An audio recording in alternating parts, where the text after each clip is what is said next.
Hi, hello. Welcome back to Passive Pixels, the only show that tries to kill itself every other week. Dorian, how are you? Because I assume, actually, you know what? Ugh, I already fucked that up. It's a mess. How are you? I'm doing all right. How are you? This is not going to be a good episode. I literally already screwed up, what, 10 seconds in? I don't know if I'm even going to edit that out. I may just leave it in. Yeah, I feel like we say this every week, but it is really starting to get bad. So this is your chance to abandon ship people. And yeah, save yourself. All of you that are still listening to this, you guys know we have timestamps. I put work into those. If you're listening to this entire episode, God help you. I don't really know what to do with that. This is just a call out. Just because I think of this every single episode, but I never say anything about it. Give me ideas about how to get any of you integrated. And I'm not saying like special episode thing. Like, is there a way that I could have interaction on an episode basis? I don't know. Figure out a way to contact me and I don't know. Let me know. Dorian, have you ever had any ideas? Because I've been doing this ideas thing just pretty much solo, and I haven't really stopped to ask anyone else. Well, I've thought about it, but then I'm like, who would actually want to get involved with this? And then I'm like, yeah, no. True. True. So yeah. Okay, you know what? Here's a better intro. Welcome to Passive Pixels, the only show with self-esteem problems. There we go. That sounds better. That's true. Okay, table of contents. Yes. Wow, what the fuck? Oh, that's there. Okay, the first one, Pokemon Legends Arceus. I forgot that this is included here, but whatever. Uh, Resident Evil 6 is fuck, man. It's been a long 2 weeks. Resident Evil 6, Once, Begin Again, The Sopranos season 1, Ah. Super Mario 3D World, Chinatown, Euphoria season 2, Pig, Severed, Twilight Princess HD, Druk, Planet Lockdown, a very Brady sequel, Wally, The Mummy, Thomas Was Alone, Under the Silver Lake, and Tangerine. Dorian, what's your list? All right, I've got here we go again. Trails in the Sky, second chapter. Resident Evil 6, Fire Emblem The Three Houses, Wolfenstein 2, The New Colossus, Cowboy Bebop, Platoon, Skyfall, Spectre, No Time to Die, Wolfwalkers, Ed Wood, Eighth Grade, Fantastic Mr. Fox, Network, Shrek, Some Like It Hot, Prometheus, Alien, Waves, Jackass Forever, Speed, Almost Famous, Under the Silver Lake, and It. Dun, dun, dun, dun, Boom, dun. boom. Jesus. Okay, Weave Trial. Do I have anything that I didn't like that I want to throw in here? Is there anything I want to be mean to? No, I don't. There's things I didn't like, but I'm not going to be that mean to him. So, Dorian, take it away. Yeah, I got a few things for Weeb Trial. So again, we'll start at the top as always with Trails in the Sky, the second chapter. Hmm. Unfortunately, I'm going to have to disappoint people, mainly Edwin over here. Of course. But I actually really like this game quite a bit. Not only My do I really like default it, state is disappointment, and we're not moving. yeah, no doubt. So it's finished now. I completed it. It took me around 20 hours, which is because I cheated. Like this is a long fucking game. This game should take you 40 hours. But yeah, it took it 20 hours. I really liked it. It's a big improvement over the first one. I'll be honest, like literally every gameplay related issue I had with the first one persists with this one. It still feels dated as fuck, and it's horrible to play. But as you know, I'm one of those freaks that could care less about gameplay if I enjoy the story. And Disgusting. the story was really good in this. I don't know, they just did a 180 and they're like, hey, what if we actually made these characters have arcs this time instead of nothing happening in the first game? It's like, hey, that's a great idea. Maybe you should have done that 20 hours ago. But yeah, I really enjoyed it. And it kind of sold me back in on that series a little bit. There's a third one, Sky, the third chapter, which apparently is kind of like an extended epilogue. Jesus. I plan on playing that. I plan on playing that probably in April at some point, but we'll see. Hmm. I have nothing to add because I'm kind of a little disgusted at the idea that somehow that game has a good enough story to deal with real mid game with real mid gameplay. Fair enough. So my final, I'll score it then for Trails in the Sky, second chapter. It's an 8.5 out of 10.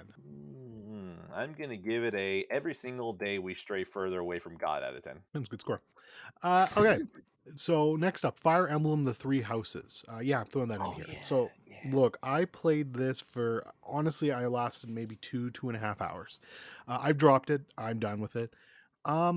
Here's the thing. I actually think I would have liked the actual story in this game, and like it's it's basically just one giant kind of like persona dating simulator mixed in with some tactical combat. So like the actual like persona dating simulator I thought was great. But the combat is just like fucking tactics based, and I can't stand tactics based combat. I don't like it. I hate it. I've never enjoyed that type of combat. There's no easy mode. The easiest mode is like a normal mode. So I'm like, oh, right away, I'm like, this isn't going to end well. So I put it on normal. There's like a little tutorial battle, which takes like 5 minutes. I beat that, no problem. Then, like, you get to like the first battle. So I'm like, okay, I'm ready to go. I get wiped in like 5 minutes. I'm like, well, that didn't go well. Let's try again, but play more defensive this time. I get wiped in like 10 minutes this time. I'm like, if this is the very first battle, this is not going to go well. So I tried one more time, wiped again. I was like, okay, we're dropping this because this just isn't going to happen. I'm not, if I have to be like that, like the game, in my opinion, the game didn't do a very good job of explaining anything to you. Like it gives you a couple of really basic tutorials, but doesn't like give you strategy on like what you're supposed to do. It just like you do this to do this, but it's not like you should think about this. And maybe it's buried in menus or something somewhere, but nah, I wasn't fucking reading that. So I'm done with it. All I know is that I really want to make fun of you for you don't fucking play games, but then you still have Cuphead. So you have like at least 2 or 3 more years where I can't make fun of you for that. So all I'm gonna say is, haha, filtered by turn based. Oh, it's true. It's weird. Like there's some like some certain types of games like I can get into and I can do it fine. But when it comes to tactics stuff like that, just turn based and just I guess stuff where you actually have to use your brain, that's where I kind of shut off. Reflex, I'm fine, but using my brain, that's a hell no. The thinky thing? No, no, no. I want to either do the emotional thing. Give me emotion and I follow. Yeah. So that's it. Dropping it. My score is fuck that game out of 10. My score is I'm pretty sure I have the 3DS game Awakening installed on my 3DS, and I'll probably play it somewhere between now and never out of 10. Perfect. Do I have anything else? Yeah, actually I do. So Cowboy Bebop. Look, Mhm. so I'm over halfway into it now. I'm a bit more mixed on it. I think the Yes. last two episodes I watched was like a two-parter, kind of in the middle, and I actually really enjoyed those episodes. The music in this show is really fucking good, and it's like one of my favorite things about this show. Whenever that like the jazz melody just comes on, I'm like, oh yeah, here we go, and Oh that yeah. good shit usually happens. I don't know though, it meanders a little bit. Like it just there's some episodes where it feels like nothing's really happening at all. And I mean, I have to like I still like it. I still don't dislike it, and it's going to be the first anime I end up liking because of that. Because I No, don't it doesn't actively repulse me, but I don't know. no, It's not hitting as hard as I would have liked the first time I watched. no. Please join me on the weeb violence. Join me, even if you're like, it's okay. I need you to hate it. I mean, I'm not done yet, so we'll see. We might get there yet, but as of right now, I can't. There's not enough for me to hate it because there's some things I like, so it's not there. I just don't think I'm going to be quite as over the moon as I thought I was going to be about it, which kind of sucks. But oh well. I'm gonna go ahead and give this a. I'm not mad. I'm just disappointed out of 10. Okay, I'm going to give it. Well, I mean, I'm still watching, so still watching out of 10. Anything that oh whoa transition back whoa it's definitely a scene didn't just get cut out right now from Weep Trial. No way could that have ever happened through the magic power of my editing. Anything Uh, else in Weep Trial? no, that that's it. Weeb trial's done for me now. Wonderful. Let's get rid of the other cringe shit. Video games. Pokemon Legends Arceus. Literally because I played 1 hour after the last episode. It's on the list. I even forgot I played it. Yeah, it did nothing to convince me. Nothing. Pretty much the entire time in that last hour was me still going, "Wow, this game's really not going to shut up." And that's it. That everything I said in the last episode, all of the uncertainty, remove that and just I want to affirm myself that if I gave you 5 hours, and those 5 hours I was still going, I don't know. This might be worth it. If 5 hours of that, you're not worth it. Pokemon Arceus, you're dismissed. We don't need you here. Out of 10. Yeah, that's I'm never gonna play it, but shout out to Psyduck out of 10. Let's go ahead and knock this one out because I think it might be it's right here, so might as well. Resident Evil 6. Yeah, Now, we didn't play much, so we played 2-3 hours. Resident Evil 6. That was that 30-hour fucking experience. We can talk in percentages, right? We're a little around less than 10% through the experience. How are we feeling about Resident Evil 6? Well, again, I like to write notes for Passive Pixels, and my note under Resident Evil 6 is fuck this game. So I still feel just as strongly as I did before about it. I think it's garbage. This is the best campaign we're playing to start, the Leon campaign, and it all goes down fucking hill from here. So, yeah. You see, now, Resident Evil 6. If was playing this alone, I'm pretty sure something would have been broken in this room. I don't know what. Either a monitor, maybe a mouse, maybe myself. I don't know, but something would have been broken. However, misery loves company.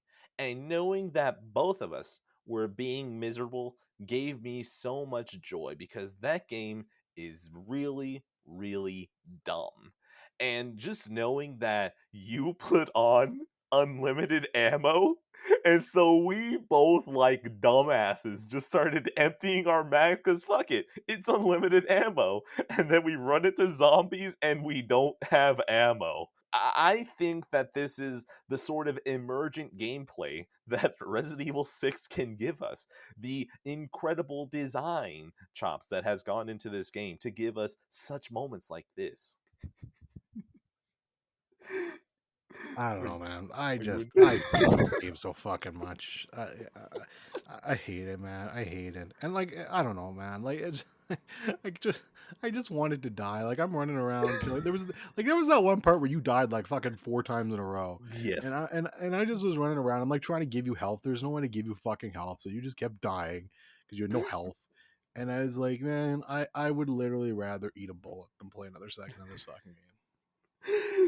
Okay, hold on. Let's do multiplication. Let's do 30 hours. Oh wait, yeah, 30 hours times 60 minutes, and then times another 60. We have 108,000 seconds in this game. So there's a lot of seconds. So there may be a lot of demand for bullets afterwards. Resident Evil 6 is gonna be we're streaming this. You know how I said at the beginning of the episode to contact me with ideas? I don't know how. Oh, wait. Oh, I guess I can give out the site, I guess. Twitch.tv/Edcasti13.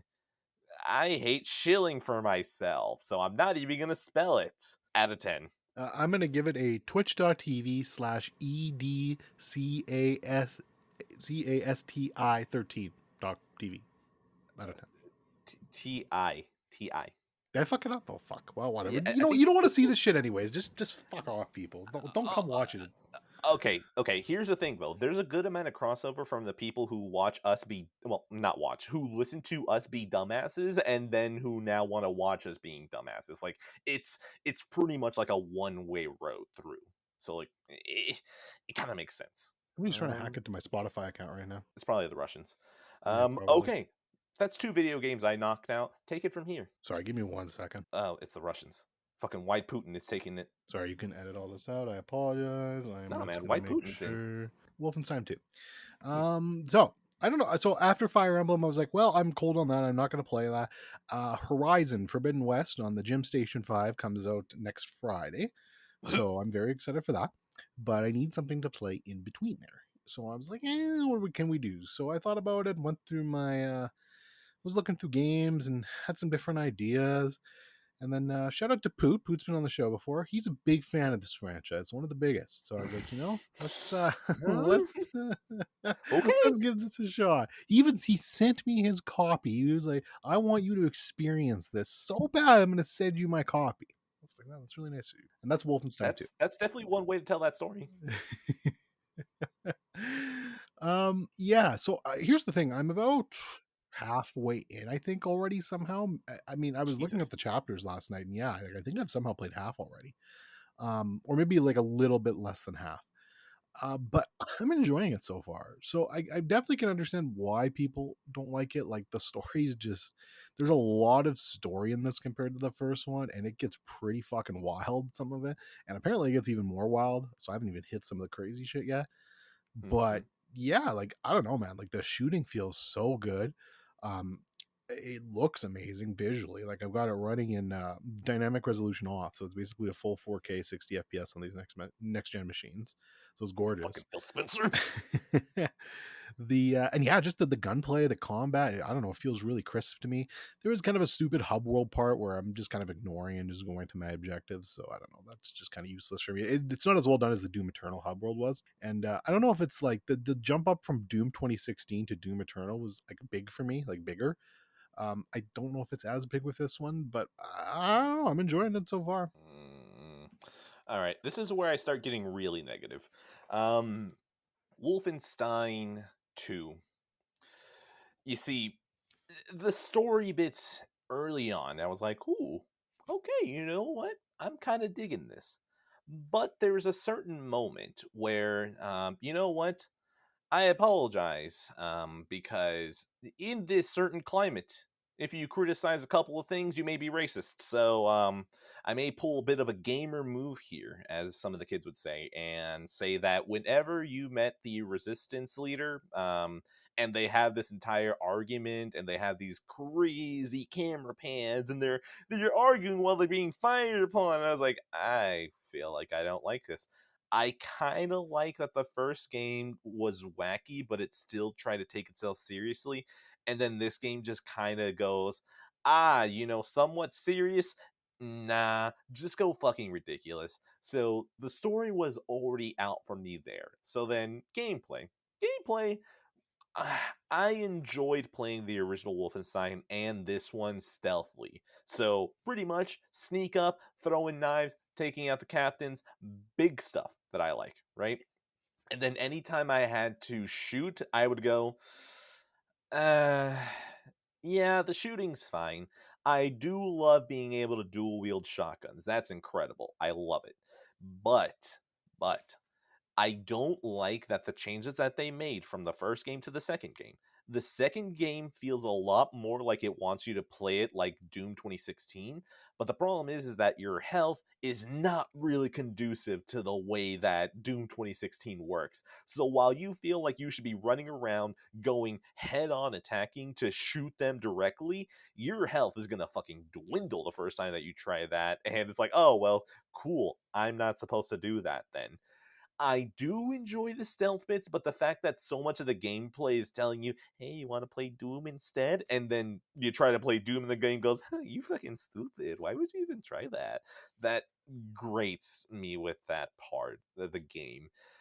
There is one good highlight part of that game, though, that I don't know if you've gotten there, maybe you have, but there's like a solid 2 or 3 hours where I'm like, "Holy shit, this is excellent. Could you just done this the entire game?" And the game goes, "No, I've got like 4 more hours until the ending." And I'm like, "Oh, well, I don't care about this series anymore, thank you." Yeah, that's fair. What difficulty were you playing on?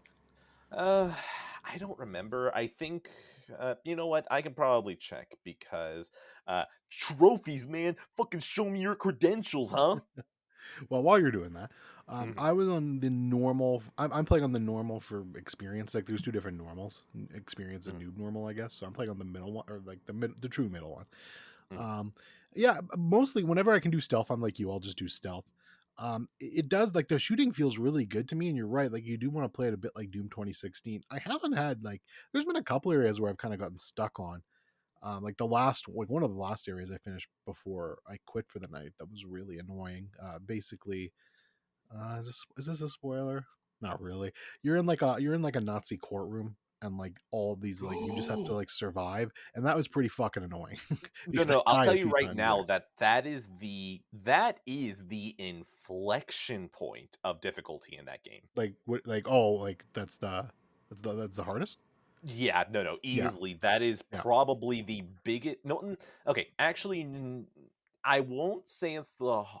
Oh, I don't know because One of the hardest then.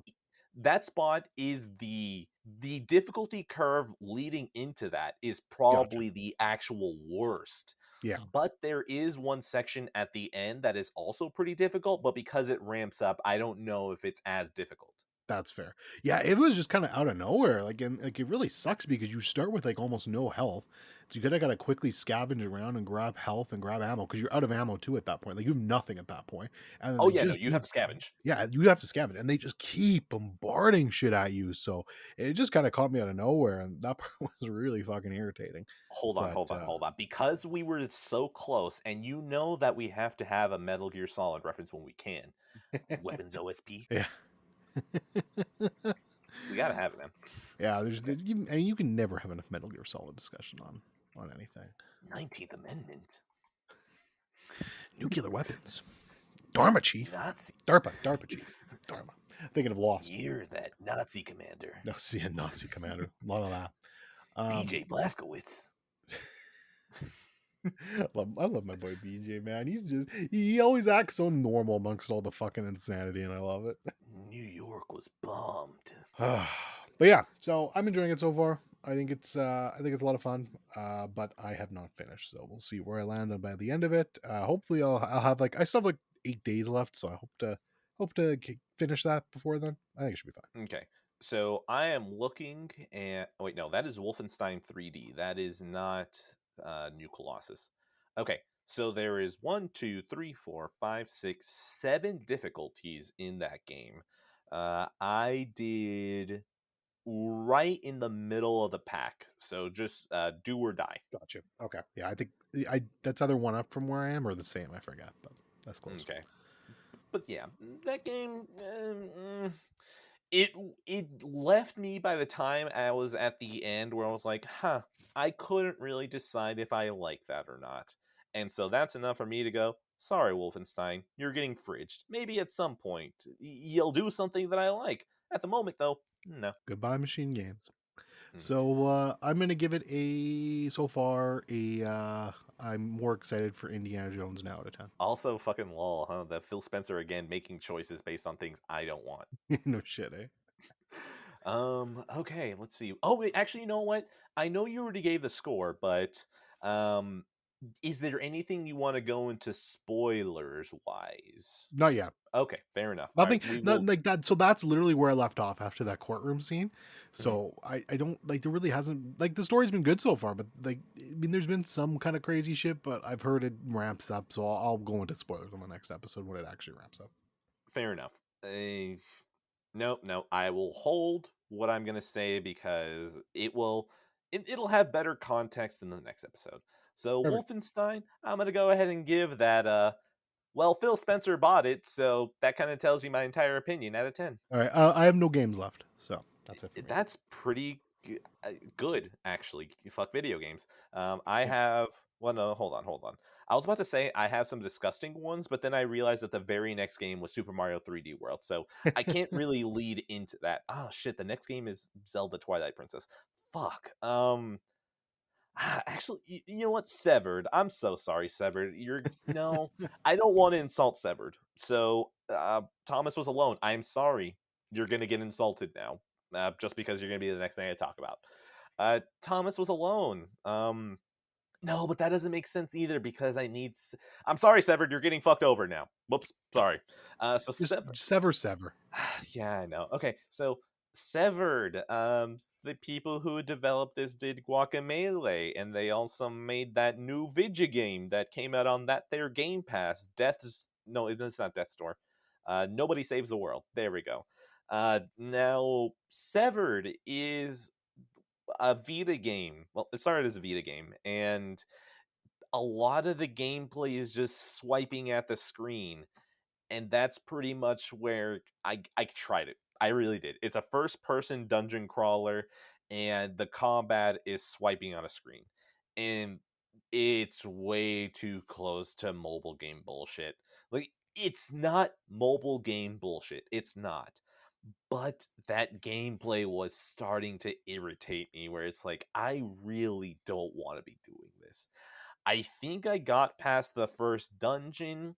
I think the setup of the game, you see, that's the thing. I don't even think I got far enough to figure out what the setup is, but I feel safe in assuming that the setup is that something happens, something mysterious happens, mystical even, and your family gets kidnapped, and you have to go get your family back. I got back my younger brother, and I beat a boss, and I went, yeah, this is probably good. I don't want to deal with swiping on a screen at all. I just don't want to do this. So I dropped it. Dorian, do you have any experience with Severed? No, the only Drinkbox game I've ever played really is Guacamelee 1, which I think it's You okay, but just I wasn't barely a did. huge fan. I just barely did. So I don't know. They're kind of on a for me. I might try that new one, that Nobody Saves the World one day, but I'll probably never play Severed. No. Okay. I will say, though, Guacamelee, very nice Metroidvania. Pretty sure if I played it now, the humor might annoy me, but that's okay. If I just tell myself it was 2013, no one else is doing this, I think I maybe get through it just fine. So Severed, I'm gonna go ahead and give it a. You definitely tried. You definitely tried, and no one can take that away from you. I don't want to try to take it away from you, even though I sound really negative out of 10. I give it a. I'm sorry, Drinkbox, but my relationship with you is Severed out of 10. Pun out of 10. I hate myself. Okay. Now, the reason that Thomas was alone, I couldn't exactly put ahead of Severed is that without Severed, the game that I play on Vita was completely open. So I went, oh, okay, that's perfect. What can I choose now? There's a lot of things that I looked on my Vita that went, ooh, that could be an option, that could be an option. But I'm trying to look for something that doesn't require that much of an investment. And Severed, to its credit, didn't need that much of an investment. But like I said, don't want to be fucking swiping on things. Thomas was alone. I've been slow playing this for like 2 or 3 years now, and it's just occasionally jump in, do a little block puzzle. Oh yeah, that's the game. The game is very simplistic block puzzles while you have a narrator that is giving these blocks personality.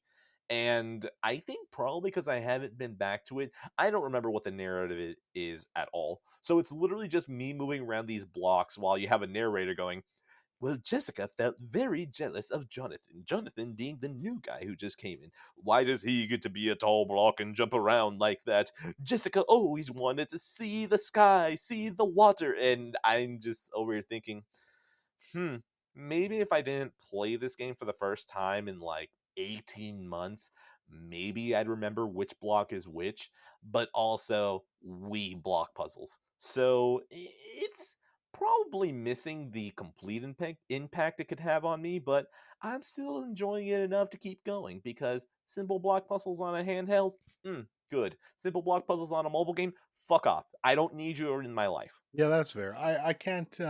When it comes to mobile games in specific, they can go fuck themselves, like, Facts. and jump off the highest cliff possible and never come back. Nosedive.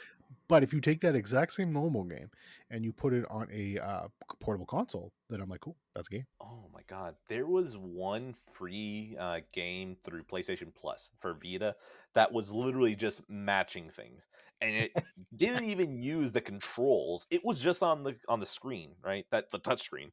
But Right. since it was on Vita, I was like, "Oh, sure, fuck yeah, this is dope, man! I don't have microtransactions. Oh, this is fucking great. All right." And I just would play that a lot and at college because I didn't have a gaming PC where I would play Rainbow Six Siege on instead with a controller. Uh, by the way, fucking wild times playing Rainbow Six Siege competitively on college public Wi-Fi using a controller in the middle of class. Insane times. I don't know how I passed. Um, Those were the days, eh? oh, incredible. So yeah, Thomas was alone is a. You know what? I'm gonna try this, and then I will probably play Volume after because it was made by the same guy. Out of 10. I'm gonna give it an indie out of 10. Mhm. Actually, you know what? Have you heard of Volume at all or no? No. No. Okay, so Volume is basically a game where the guy went, so Metal Gear Solid VR missions doesn't exist anymore, so I just did that. It could be kind of cool. I do like some Metal Gear Solid VR missions. So, you know what? I will get through Thomas Was Alone, so I can be like, let's see what you got from here. I don't know if it'll be the Um, same though, because I think my favorite part of VR missions is the dun dun dun dun dun dun dun dun. Impressive, Snake. So without that, I don't know if it's the same. Great job, Snake! Good work, Two Raiden. Metal Gear Solid references in one episode. This is great. Fantastic. This is already an episode that's just getting better and better. Yeah, like I Um, thought this was going to be shit, but we're off to a great start here. It's all downhill from here, though. Dude, seriously, getting that Metal Gear Solid 2 Platinum and just hearing Colonel always going, good work, Raiden, is probably stuck in my brain now. It'll be the last thing that leaves my brain as I die. Good work, Ryan. Good work, Raiden. Like he says it so dispassionately. He's not really proud of you. He's just reading a line off a paper. Good work, Raiden. Probably true. At least Otacon sounds like he's excited. He's like, "Great work, Snake!" And it's like, thank you. You're at least gonna lie to me. Oh wait, hold on. They have Natasha come back, and she's like, "You know what you're doing," and you're like, I do, Natasha. What's going on? Moving on to the last video game, another game that I've been slow playing since 2016, The Legend of Zelda: Twilight Princess HD. I fucking love this game. This game is great. Could I lambast it because it has like a really long tutorial at the very beginning? Yes. Do I want to focus on that when instead I could be focusing on the fact that the final main dungeon in the game is actually my favorite dungeon in the entire fucking series? No. I'm going to focus instead on the fact that you get to be fucking Spider-Man in the last dungeon, and it is epic as fuck. I get to be Spider-Man fighting a boss in a very Shadow of the Colossus way. Sign me the fuck up. You could have ended the game right there. Don't even need to fight Ganon. We're fucking good right there. You gave me what I needed. This game is great. It definitely beat my head in at Hyrule Castle because there was like two different puzzles where I was like, wow, I don't know what to do. And then when I saw the solution, I was like, wow, I'm an idiot. I am a big ass dum dum. And here's the thing, whenever I can look at that and realize that it's my mistake and not the game's mistake, it's always a good time. So, Twilight Princess HD, fucking great. Hate the Wii U. Nintendo, please put it on Switch. I'll give you money for it. Here you go. Here's some fucking money. Also, one extra thing that I want to add, I bought it along with the Wolf Link amiibo, and I remember there being a controversy about, oh, the amiibo is locking content, it's locking things, and I was always thinking, yeah, that's pretty shitty, but also amiibos are pretty fucking cool, right? I actually beat the game, and I was thinking, all right, I'm done. Let's put the disc up. But then I went, you know what? I think I might actually use an amiibo for its actual purpose for once. So I decided to tap it. And then when I realized that it was just a combat dungeon, I was like, well, what is the fucking point of this?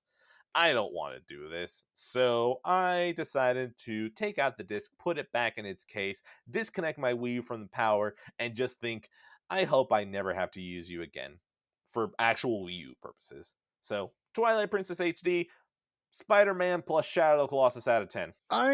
So Twilight Princess is basically a game I played at the height of my fuck Nintendo era. Um, like just at the start of my turn towards that. So I The dark side. definitely, yeah, no, I might call it the light side, but okay. You're still in the dark side now. I definitely want to try this game again. I will wait until it's re-released on Switch, hopefully bundled in with with Wind Waker. But Okay. yeah, Okay. okay, copium, take a hit of that copium. Skyward Sword HD, $60. Yeah, yeah, no shit. So probably not, but I do want to try it again and see what it is because yeah, I didn't hate it. I just remember being pretty cold on it and just thinking it was okay. But yeah, I definitely do want to try it again. I don't remember anything. Like I didn't play it since I was a kid, basically. And I played it on GameCube, so it's been a long time. And yeah, hopefully I can try it again. Out of 10. I'm also gonna say that the fucking music right at the end, I was like, oh, how fucking dare you, Mr. Nintendo, make Skyward Sword the first video game that you did an orchestral arrangement for Zelda? We were this close to greatness. If Twilight Princess had the fucking orchestral backing that Skyward Sword had, I think I'd be impossibly broken to this game. I would probably love it even more. Oh, just another thing because it completely just happenstance. I saw this info about Twilight Princess. Apparently, Wind Waker bombed bad enough in the US that Twilight Princess was completely made in the vein to pander to the US audience. So, you know what? Mission accomplished. Good job, Miyamoto. I'm a fucking simp for this game. I very much enjoy it. That's too bad. What? Oh, I'm, Wind I'm, Waker. I'm, Oh I'm a, yeah, Wind Waker I'm bombing. a win. Yes. Yeah, I'm a Wind Waker fan, so that's why. Not a knock at you. Just I like Wind Waker in general. So By the way, do you want to know something that will hurt you deeply? what's that? Wind Waker 2 was supposed to happen. Those sales. No, I did know that. Oh, okay. It's very sad. I've already Well, been broken about that one. okay. You know what? I just realized that probably didn't help you going into Twilight Princess. You're like, this isn't Wind Waker 2. I want to pull the Yeah, sword out of Ganon's head.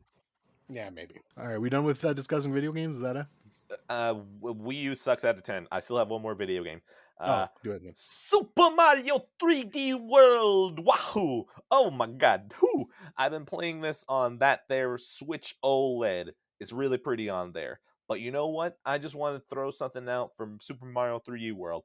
This game goes, hey, we're going to have a level. We're going to have a gimmick. Do you enjoy the gimmick? Cool. We're going to do it again. And you just keep doing it for each level. I was like, oh my god, this game is so good.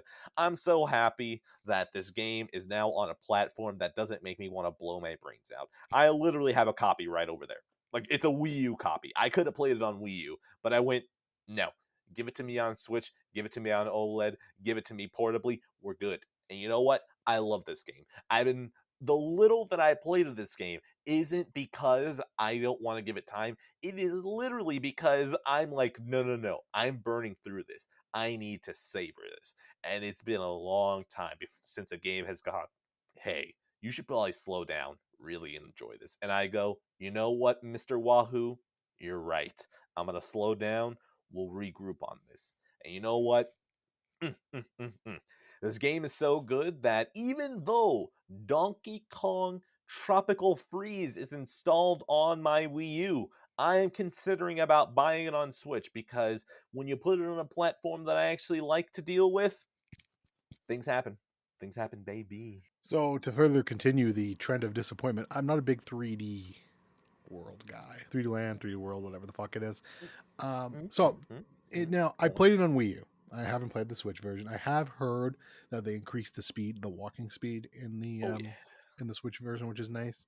That sounds like some other quality of life things. I don't hate it. It just if I'm taking all the 3D Mario games and I'm comparing it, that one's easily last place for me. Like just easily, like it's by far the last place for me compared to all the other ones. So that's just where I sit on it. I will probably never try it again because Bowser's Fury can fuck off. That's basically like one step from Breath of the Mario, and I'm not supporting that. And yeah, I mean 3D. I didn't like it enough to play the original, so cool. Can I perhaps persuade you, mayhaps even peruse you? Though that's not the word, but I just wanted to put another P word there. Mayhaps that I did play it on Wii U, and I just went, this isn't what I want, and I stopped. Now, here's the thing. We've established before that 3D Mario's not exactly been my bag. I enjoy myself the 2D Mario's, and literally Mario Odyssey is the only time I've tried a 3D Mario.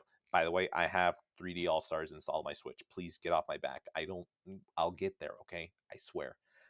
I will say that I too was cold on it on the Wii U, but playing it on Switch, I was like, this is really good. So I'm not gonna be like, you know what? Go and buy it right now. I will say though, maybe, if you're ever desperate for another hit, that's there. The issue is, if I'm being like honest, realistically, if it ever went on sale, yes, Nintendo games don't. Yeah, about him. That's the Mm. thing. Nintendo games just don't go cheap. So I can't like the cheapest a Nintendo game will go is like $50-$55. And I cannot see myself being willing to pay $50-$55 for that game. So probably not. You never know though. Maybe there's one day where I'm really starved for some Mario shit. But even then I think I would just rebuy Mario Odyssey and play that again. So You know what? Fine. I hope you never have joy in your life again. I'm gonna go it's ahead and already a give. daily occurrence. The moment you signed up for this show, it was a fucking finality to that. I'm gonna go ahead and give this game a Wahoo out of 10. Bowser's old fucking gym shorts out of 10. Ooh, Doug, ooh, Doug that's a Bowser. high score. Doug Bowser. That's even a better score. Um, do I have any other video games, or are we out of the cringe section? I think we're out of Uh, cringe. Yay! okay, all right. Do we have any TV shows? I did mine. Bebop. So Uh, that was a Okay, all right. I'm gonna go ahead and throw in the two TV shows that I have here. I'm not gonna spend too much time with them. Euphoria season 2. We're gonna dive back far into the previous episodes. Probably the first time that Euphoria came up on the show. Probably single-digit episodes where I talked about the special episodes. Now those special episodes are still fucking great. Like they're still really good. I haven't watched them again. I'm just saying that I'm pretty confident in my memory that those two episodes were something completely separate from the show that were just really good 1 hour character studies of these two characters from the series, and they were great. Season 2, I thought going into it they would be a bit more like those character focused episodes. They'd be a bit more grounded. They were willing to play with the characters and really dive into their mental psyche.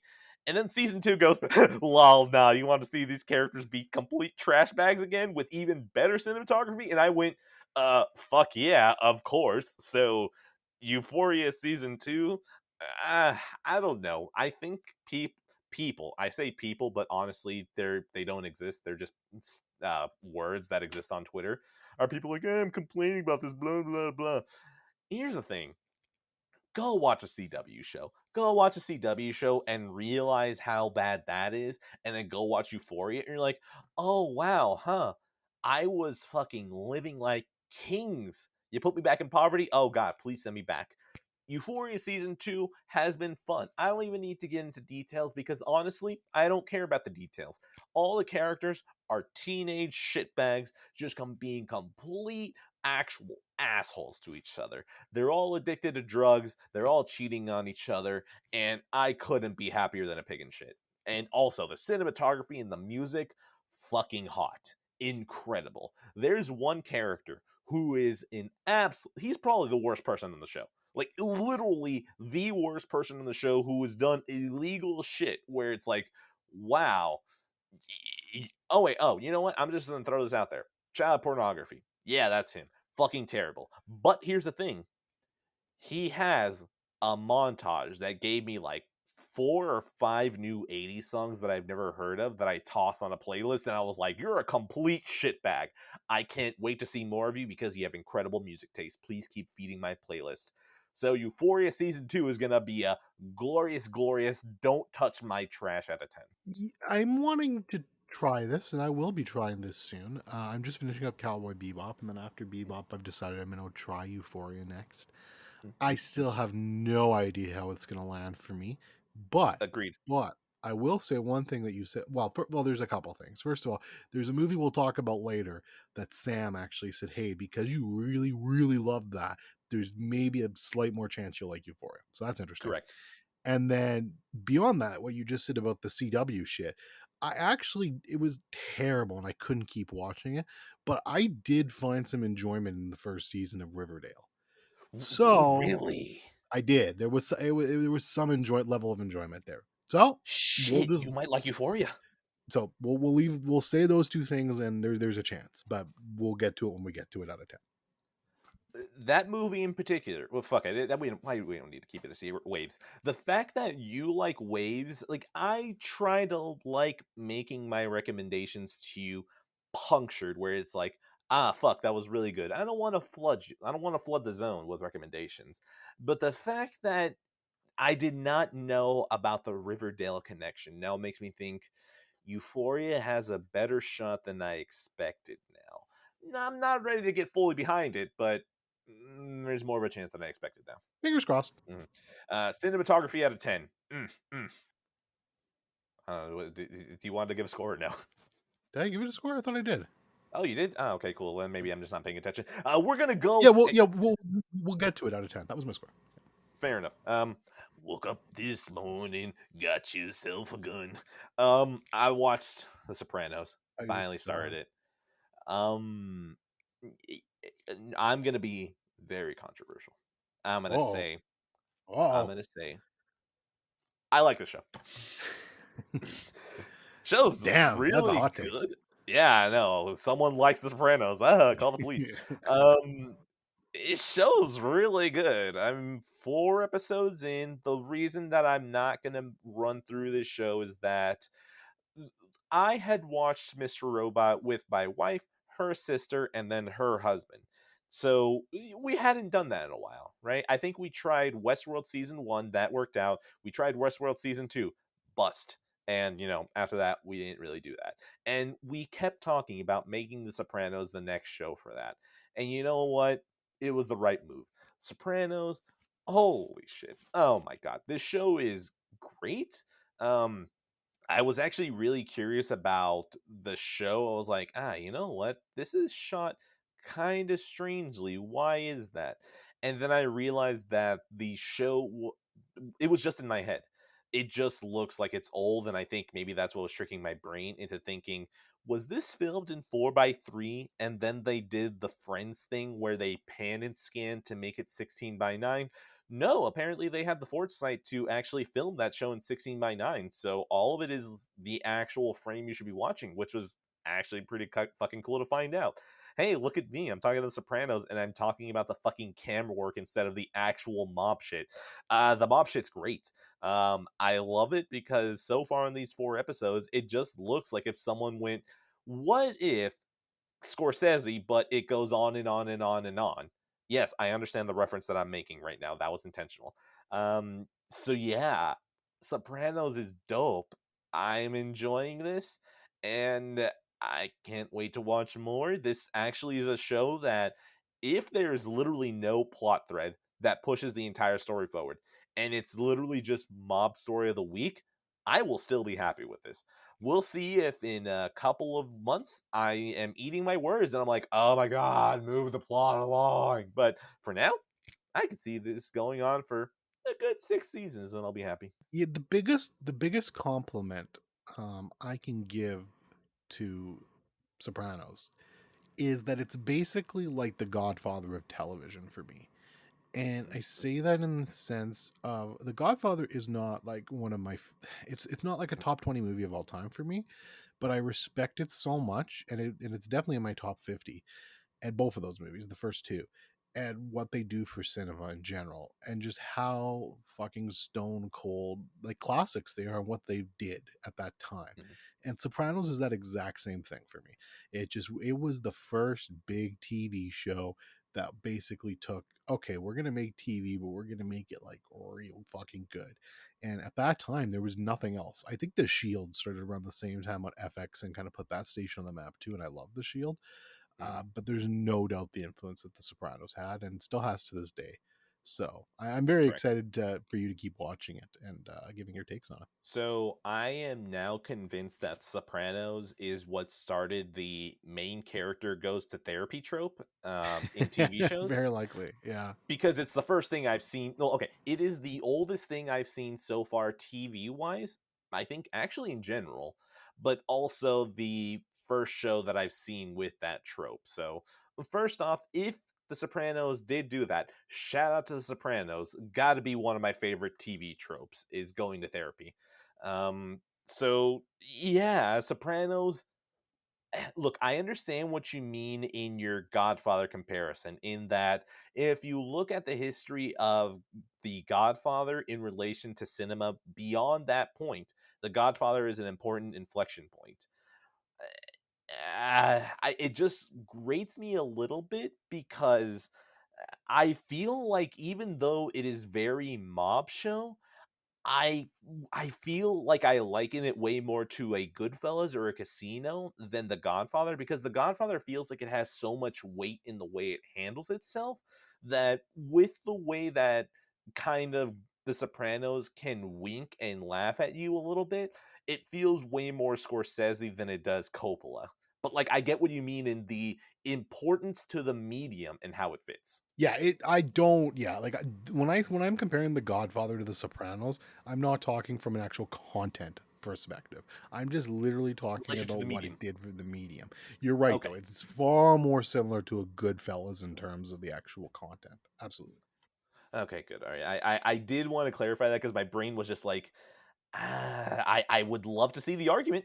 I'd love to see it because, like, being compared to The Godfather or being compared to Goodfellas, you can't fucking lose. Yeah, no, yeah, definitely more Goodfellas for that. I just talking about what it did for that and kind of how it put. Like, I mean, obviously, cinema was a thing before The Godfather, but if you're No, there like wasn't. talking about a list of like the best movies of all time, Godfather is going to be on like 99% of people's lists. So, yeah, Correct. And if it isn't, they haven't watched it.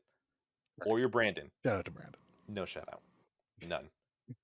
Look, I'm already doing one editing trick, so I would like to censor that. So just imagine that it's censored. Bleep. Exactly. Okay, so yeah, Sopranos is gonna be a gabagool out of 10, but it's also gonna be a shit isn't real until the stripper stop dancing out of 10. Good shit. Yeah, Sopranos is a classic out of 10. Like, I mean, it's The Sopranos. What else needs to be said?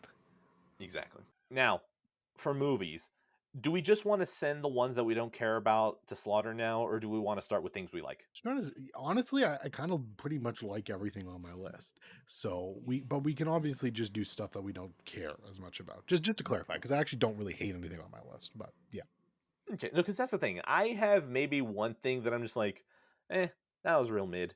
Do we want to just front load the stuff we want to talk about now, or do we want to just hopefully rush it at the end? no, I'll kind of I want to keep the good stuff till the end. So I'll do my best and try to cut through shit here quick. So Okay, fair enough. I will continue to plow through then. Tangerine. The most good interesting orange, thing about. Mhm. tasty orange or fruit. Tangerines, good fruits. Do they make a good movie? No. They do make for a nice experiment, though. Tangerine, the most interesting thing that I can say about this is that transgenders didn't exist at all, but then Tangerine invented transgenders in 2015. Um, which is weird, actually, to me. Like, I was like, oh, the movie's about transgenders? Oh, well, uh, cool. The movie in 2015 had transgenders. I feel like people didn't know transgenders existed until like maybe a couple of years ago. It's like, oh, uh, cool, I guess. I guess that's one thing to note. The other thing to note is that movie was shot on an iPhone 5C, not even like a main iPhone. It was like the little cheap one. Um, it kind of bothered me though because like it kind of had like motion smoothing through the cameras. Like this doesn't look right. This looks like it was shot on an iPhone. So it's like, oh well, that makes sense. I think they even actually they had someone custom make a lens for the iPhone so it would come out letterbox. So it's like, well, okay. I feel like the entire process of this movie is way more interesting than the movie itself. What is this movie? One transgender. Okay, hold on. I don't want to be offensive. All right, transgendered woman. That would imply man to woman, right? And like they're already a woman. Yeah, I believe so. Okay, cool. All right. Two transgendered women. They're both prostitutes. One just got out of prison and she was only in prison for like a month. She gets out of prison and then hears that her boyfriend was cheating on her. And pretty much the entire movie is her chasing down the bitch that she was being cheated on with and to confront him. But you see, that plot line was okay. It's pretty trashy, but we kind of established that I like trashy.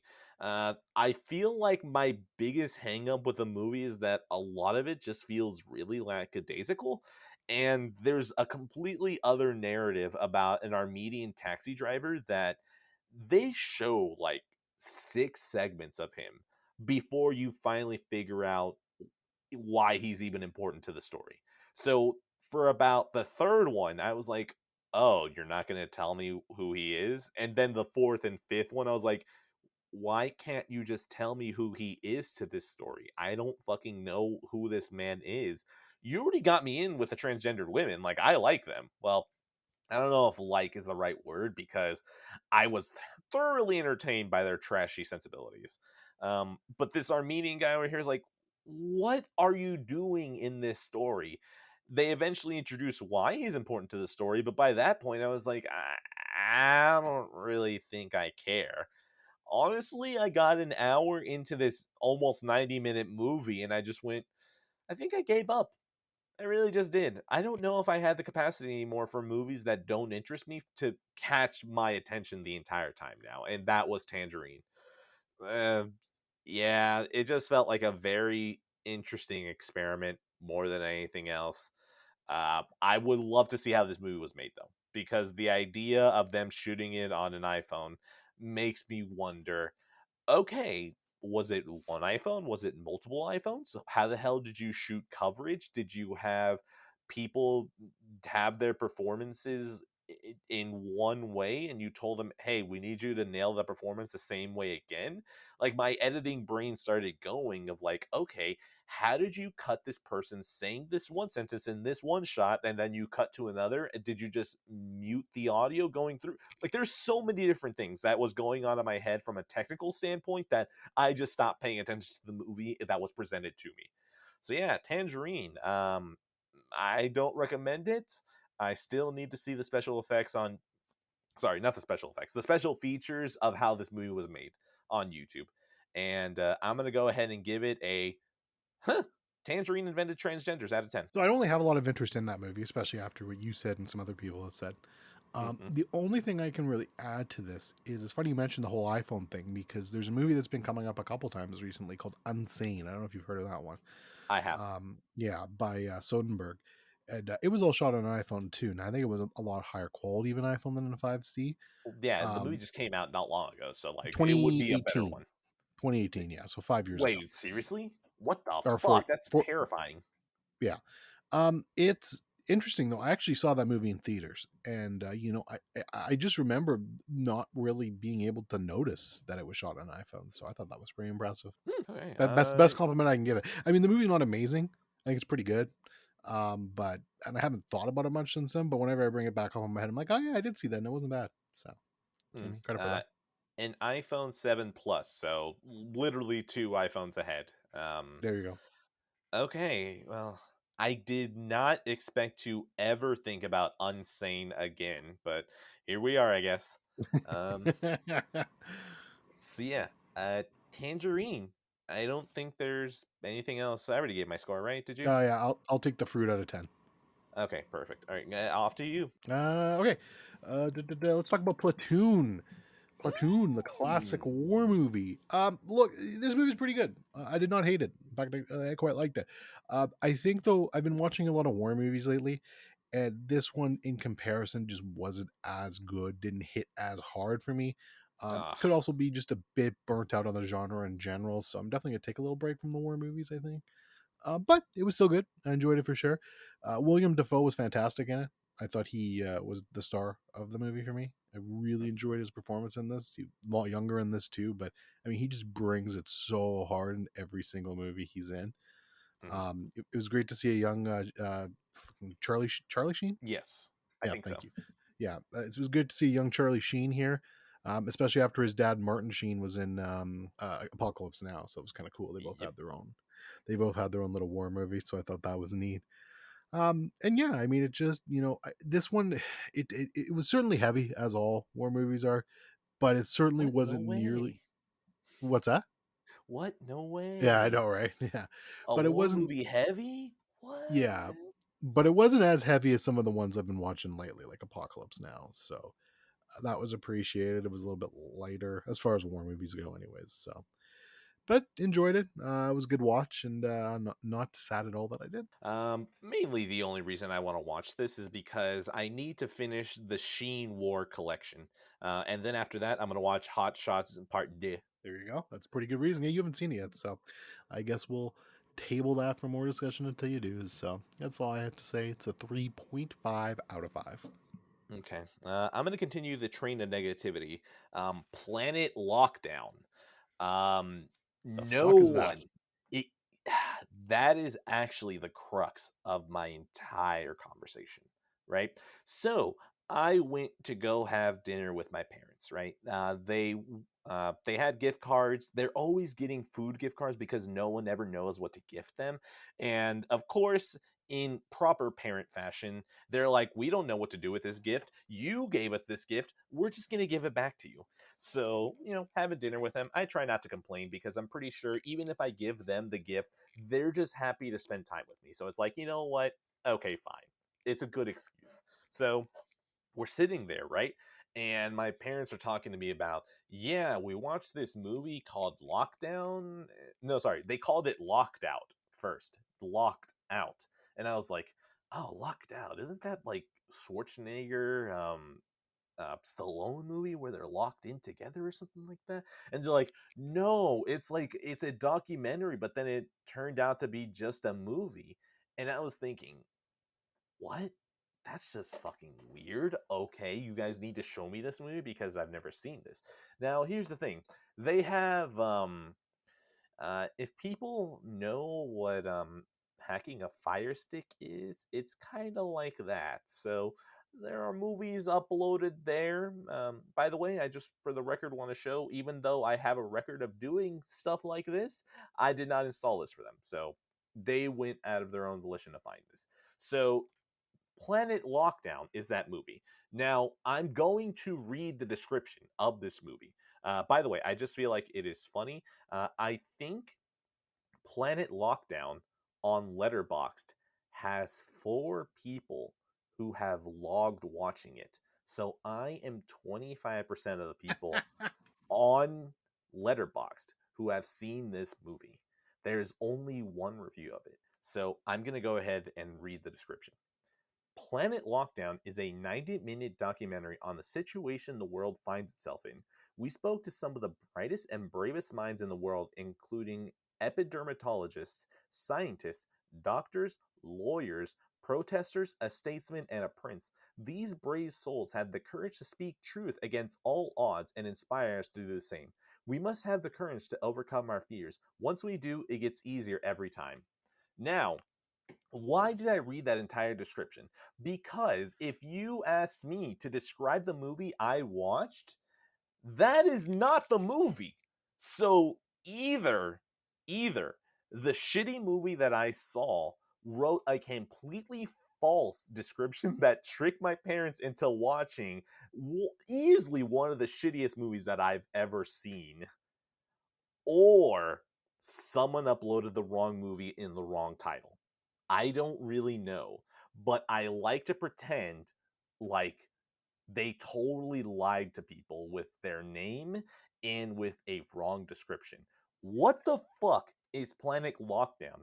Planet Lockdown is a shitty movie that stars 5 people that were somehow able to get into an abandoned high school and shoot an entire movie in there, where it's basically a zombies fucking movie where instead of zombies, it's people infected with COVID. I don't know how you make this shit up. The movie is so fucking low budget. There are only 2 women in the movie, and one of them is the main character's wife, and the other one is a sister. And you can pretty much tell that both of them are actually in real life related to him. Did I check the credits to confirm this? No, because I stopped caring after some point. But holy shit, this movie had me laughing out loud so often because I kept thinking, how is it that I myself have never shot something and even I could go and say, yeah, that is the wrong way to fucking do this? It is probably insane to think that me talking about this might be the most profile this movie has ever gotten, and the movie literally. I don't even remember what my point is because I started thinking about this movie again and it derailed me because that's just what this movie fucking does. It is actually easily one of the worst movies I've ever seen, and I don't think any piece of me really wants to even put it on a list of worst movies because there are still enough times that like I was scratching my head and thinking this is really what you came up with. Really. I've talked a lot of shit about this movie, so I'm just going to go ahead and give small examples. Um, there is a shootout at some point where the bullet holes, you can obviously tell that it's like stock images of bullet holes going through walls. So you can like obviously tell like there's a spray and it's like, yeah, that's not even in the right angle. It cuts away and then it cuts back and the bullet holes are gone. All the fight scenes, you can easily tell that it's like, I don't want to hurt you. What else? Blood spray that you can tell was shittily put on in like After Effects. Stock music. They had a car crash where you can easily tell that no one was in the car because you can directly see inside the cabin and there's no one sitting there. Um, Fake kills where you can tell that the camera was positioned because you can't show what it looks like. They have one dude kill another person with a security camera where you can easily tell that the camera would be hitting to the left of his head and not his actual head, and the movie doesn't even try to make it seem like it's happening. The sound effects are off. There's so much in this movie that is actually fucking terrible that it makes me think if this got made, maybe I can do something too. I don't even know what to say to that, Ed. Yeah, Hmm. I know. I kind of want to watch it now, but No. I I'll be okay, look. damned if I'm going to make the effort to find it. I actually did while you were talking. I did a little bit of Google foo. The planet doc, the planet COVID or planet what fuck planet lockdown. That's a real movie, a real documentary movie that has like a Oh, lot of so they uploaded the wrong thing. yeah, exactly. It's a real movie that was taken down off of sites because it's basically anti-COVID, all this shit. So yeah, they just uploaded the wrong shit. So You know what?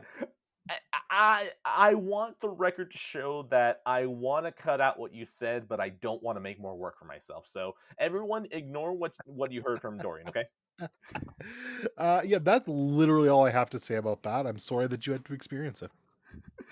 No, it's okay. At least my parents and I really just started laughing our asses off about it. Something good out of it. So we're gonna give that a I was bamboozled out of 10, and also I should probably be able to make something better than this out of 10. Watch Planet Terror instead out of 10. Probably a whole lot better. Yes. Yeah, for Your sure. turn. Where are we gonna go? Let's go eighth grade. All right, let's go eighth grade. Back to eighth grade. So hey, you know This this? is the first time I've been excited about eighth grade. Yeah, no shit. I mean, this was a pretty fun movie.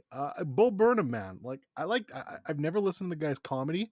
Um, I mean, he has that song. I think it's the Jeff Bezos song. I think he's the one that does it. I'm gonna be honest. I think it's kind of cringe. I'm not a huge fan of it. Uh, but this was fun. I like this. It was excruciating to watch. Ex fucking excruciating. And if I had Yes. known how excruciating it was, I probably wouldn't have picked that. I did not realize it was going to be that bad. Dude, Uh, I I told you you were gonna be I clawing at your face. I still haven't had a banana since I watched this movie. No, I can't right now. I need time. It's not you, it's me. God. But hey, it was a good movie. Bo Burnham is actually like the guy should do more movies, man. Between this and he is in Promising Young Woman, which is definitely a little bit overhyped, but he's actually a performer in there and he acts in it, and he's very good in that movie too. So I don't know whether he's acting more or directing more. He should definitely get involved with more pictures because he's not bad. He's very talented in that space. And yeah, this is just a really good, heartwarming coming of age story that, like Ed said, it kind of makes you want to claw your face off a little bit. A little. Oh, I A feel like you're lot. underselling it. Yeah. A lot. There's some shit in this that's just like, oh no. Oh no, you're doing that too. And it just goes on and on until you finally get a little bit of reprieve at the end, which is nice. But it's good stuff. I liked it. Eighth grade reminds you what. Oh no, you know what? I'm gonna steal a phrase. All right, eighth grade really makes you feel like you're in eighth grade. Um, except less of a meme and actually really fucking true.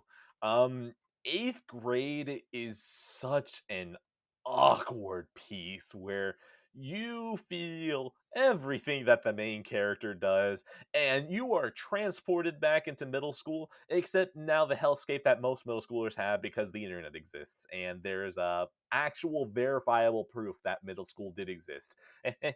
You can delete MySpace, so in other words, I never had a middle school. Good fucking job. There was a lot of cringe on there. But yeah, eighth grade is an incredible movie. I think it's actually maybe my first exposure to literally anything Bo Burnham has done. I've been really bad about watching comedy specials. It's one thing that sadly has just fallen off the face of the earth for me because I've just dipped so much more into movies. But this movie is good enough that I feel like I always want to give Bo Burnham another shot. But again, I'm really bad about anything that isn't movies right now. And half of the show is video games, and that should still be good proof of, of that. So yeah, eighth grade, very fucking good. I'm gonna give it a. That's the thing. I want to do banana out of 10, but that's too. Oh no! I remember what my score was gonna be. I'm gonna give it a Gucci out of 10. Pay me. God, like why? God, you're awkward. Jesus Christ. 3.5 out of 5. Okay, perfect. I'm gonna go ahead and bundle these two movies together because you talked about Sing Street last week, last episode, whatever. Last fortnight. There we go. Much better. I fucking hate myself. You talked about Sing Street, and I decided to dip back into the rest of the filmography that director had done. So once and Begin Again. Let's go ahead and get the fat out of the way. Begin Again. I hate this movie. Wait, do I hate this movie? Do I hate this movie? Actually, you know what? Yeah, I hate this movie. I don't care about any of the actors. I could not find anything about these characters to like. The music is lacking. And once you tell me that a person that made Once and you made Sing Street, and you're telling me that I can't relate to the characters and there aren't any bops, do I really need to complain about this movie any further than that? So, yeah, Begin Again. Dead to me. John Carney has only filmed 2 movies. That movie doesn't exist to me. Moving on. Once. Okay, I know that there's probably a movie version of this, but I'm gonna dip into video games because it's my better example. So, Legend of Zelda Link to the Past is just 2D Legend of Zelda Ocarina of Time. Much like Metal Gear 2 is just 2D Metal Gear Solid. Basically the same framework, except now there's a couple of changes to be like, well, it's not this character, it's this character now, but it's the same framework. That feels a lot like what Once is compared to Sing Street. Sure, there's a lot more changes going into Sing Street than the other 2 examples I use, but it feels a lot like that same template of characters you like with some fucking good bops. So Once, you can definitely tell that it's really low budget, but honestly, as long as the audio is crisp on those songs, it can look low budget. But yeah, Once does have that same special sauce that Sing Street does. It does feel like it starts meandering a little bit, maybe at the end of the second act, end of the third act. But around the end, because you still care about these characters, I was all for it. The music, though, as long as you nail that, I will be very happy. So, congrats, John Carney. You are 2 for 2. 2 for 2. I swear if anyone rips away my copium, I will find you. So he's 2 for 3. Good to know. Look, I will find you. I have your address. good. Please do. You got to remember that's not a threat to me, and like really got to remember that. I will find you and I will flood your house with copies of Breath of the Wild. Yeah, there you go. All right, I take it back. 2 for 2. Yeah. So I actually do want to see Once, pretty badly. The second one, that doesn't exist. I'm gonna ignore it too. But Good movie. once, yeah, definitely want to check that because you know how much I loved Sing Street. So I'm very excited to watch that at some point.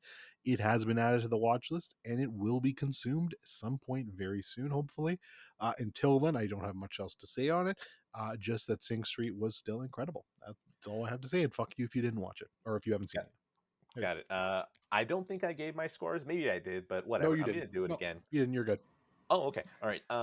Begin Again is gonna be a. It stars Adam Levine out of 10, Yeah, but that's all you also need. no, no. But here's the thing. It gets worse. It also stars James Corden out of 10. So, yeah, those are really good scores.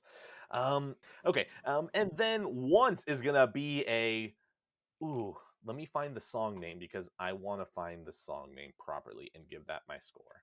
Falling Slowly out of 10. Fucking incredible song. I love it. Good shit. Once is on my wish list out of 10. And the other one, I'm going to give it a. I would really like to see Martin Scorsese take a challenge and have to make a movie starring Adam Levine and James Corden and see if it's any good out of 10. Ooh. Oh my god, we might lose Scorsese from that one. It's just like, I'm out. Peace. Scorsese just starts dropping N bombs and leaves. That'd be epic. That would be the greatest end to a career ever.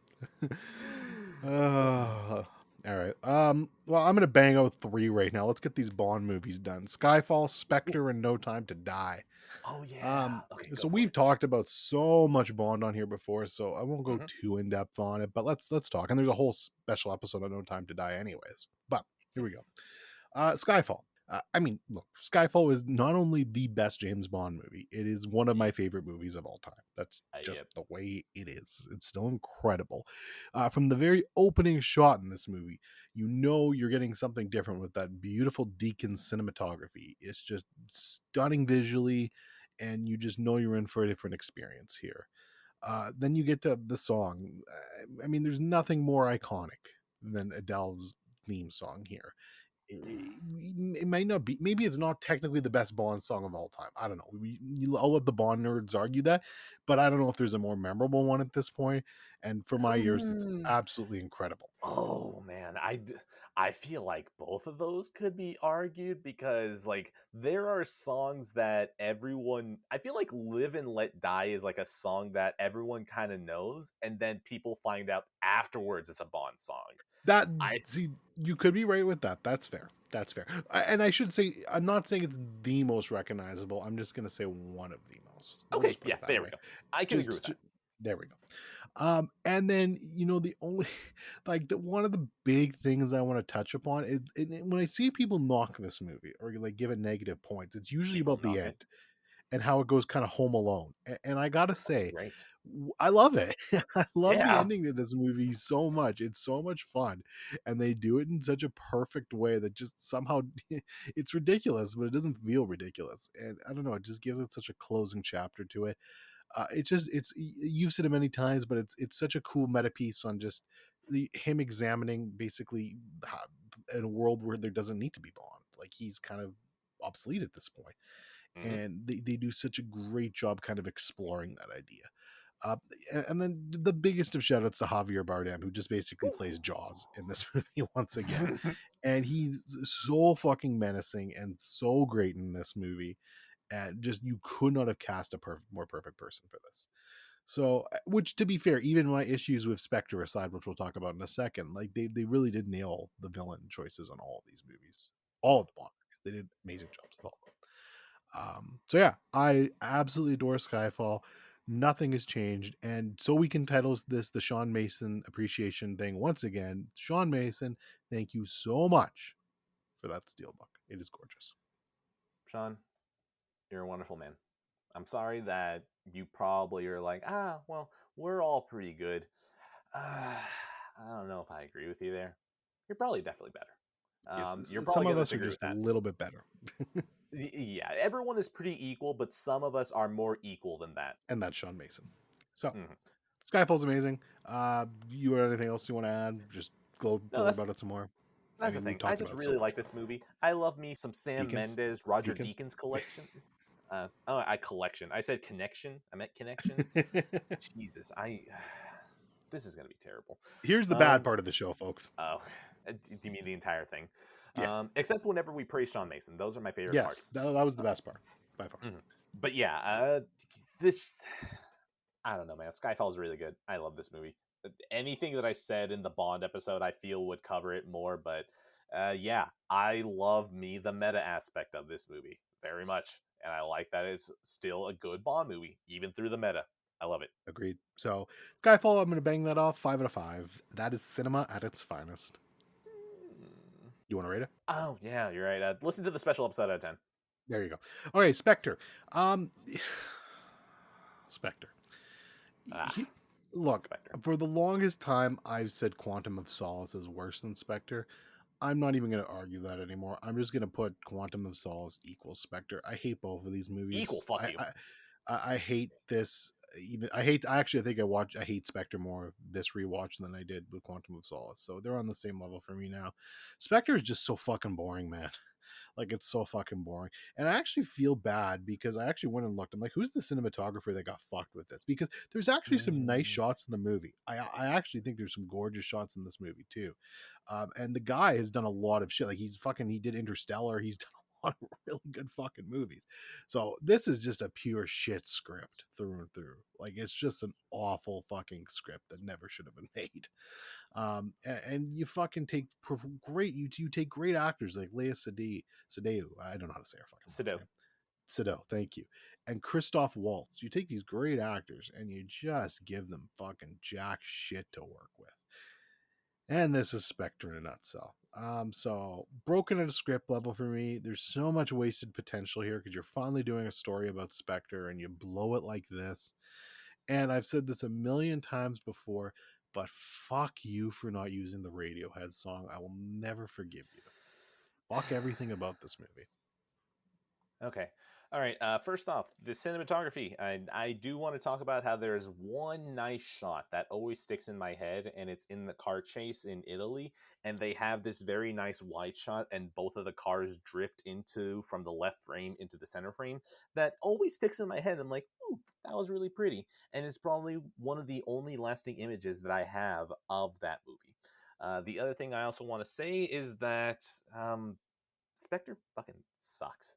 Movie just sucks. I don't know if there's anything else I can add. If I send you $5, will you put Quantum of Solace above Spectre? Yeah, absolutely. The $5 stipend from obviously all the money that Passive Pixels makes, it will be sent off. Done. Quantum Solace is the worst. Or sorry, Quantum Solace is better than Spectre. Spectre is the worst. Fuck Spectre. Woo! All 2 out of 5. These is how deals are made, baby. Listen to the special episode at 10. And then finally, No Time to Die. So it's my second time seeing it. And shout out to Ed. Who? Ed, What? the host of Passive Pixels. What an asshole. I hate that guy. Shout out to you for sending me that Steelbook. So I gave it the rewatch, and yeah, I still really like this movie. I mean, there are still issues with it for me. It is too long for me. I just wish they cut some of the fat from this movie, and it's smack dab in the middle for me of all these movies. But it's just such a huge step up over Spectre and Quantum of Solace. Like, we're talking fucking elevator levels up that I couldn't even care at this point, and it's still a really good movie. Mhm. I love Sam Raimi even more. Fuck, I did it again. Holy fuck, that Sam wasn't Esmail. intentional. No, wait, no, shit, that's the wrong one. Rami Rami Malek. Malek. Oh my Fuck. fucking god. Rami I Malek. I'm so sorry. I am so sorry. I literally have Rami Malek in my notes here, and I still fucking said Sam Raimi. I don't know what's wrong with me. Holy shit. Dude, you broke me too. Oh. That's a bad one. Don't edit that though. We deserve to look No, like we're not. No, jackasses. no. Look, Um, Rami Malek, I I want you to apologize. know that we own up to our mistakes and we still love you. Thank you for Mr. Robot, as Yeah, well no as Sam shit. Esmail. Thank you to both of you. Yes, good show. Rami Malek, yes, he's still really good here. I like him. I mean, there's not much to go off of, but I just like the classic Bond villain who just wants to fucking destroy the world because why not? I Give me that name appreciate again. that. What is his name? Exactly, and I still love that fucking moment, where with the kid, where the kid, like, bites him. He's like, "Oh, fuck off, I'm leaving you," and he just fucks off and leaves the kid. That's still my favorite thing ever. Love that so much. Oh, I love it. Great send off for Daniel Craig. Like, I mean, you just couldn't ask for a more fitting conclusion to the trilogy, or the trilogy, the 5 movies. Trilogy of good ones, I guess we'll say. And yeah, I'm just really, especially after watching that the second time, I'm just really excited to see where they go from here. There's so many different ways they can, and if you want to hear more about all of that, watch the special episode. All right. No Time to Die. Because it popped into my head when you were speaking about how it's a little bit longer than you'd like. Lord of the Rings, Return of the King, and generally anytime that a season finale is like a two-parter, it just reminds me that if you are having an ending, you can be overindulgent. It's okay. Yeah, that's fair. I'm not gonna get angry. So, like, No Time to Die. Should a Bond movie ever hit 2 hours and 30 minutes, 40 minutes? No. Is it saying goodbye to the guy who I think hit the longest running same Bond? Uh, like from amount of no, not amount of movies, but at least Years. year. Yeah. Yeah. Um, yeah. Go for it. Give him a send off. That's okay. We'll milk this a little bit. We'll probably do a better job of tying all the movies together than fucking Spectre did. Yeah, that's okay. I'm okay. So, yeah, I'm also probably going to give this the same score I've done to the others, which is go listen to the special episode. No, it's a good special episode, and it's got a British person on it, and British people know Bond, so we did our research for that one. You know he was a diversity hire, right? Of course, of course. Fuck the British. 3.5 out of 5. Seconded. Let's see. What do I have next? Ooh, you know what? I'll throw this in here. Chinatown. Oh yes, I'm not. You see, I'm not going to speak too much yeah, because about I it. need to watch it. Exactly. But what I will say is that Chinatown, I was watching it and I was like, "Oh, this is definitely some noir." And now I'm going to talk about the Blu-ray menu for a second, but that Blu-ray menu theme, I was like, "Oh my god, I just really need a cigarette. I really need to be in black and white and just hard drink right now." But like this movie is what noir is. I really enjoy the performances. The music fits the period so nicely. What I do want to talk about though is that the ending, right? Pretty much I was watching the movie and I was like, okay, yeah, you know what? This has been pretty good so far. I don't think like this is incredible. Like, okay, well, it's really good. I just don't want to be like, wow, holy shit, that was incredible from start to finish, Right. right? It was like, yeah, this is just very good. And then the ending has it has magnitudes of just beast energy that I was like, did you seriously end like that? And then it just fucking shot my admiration for this movie through the fucking roof.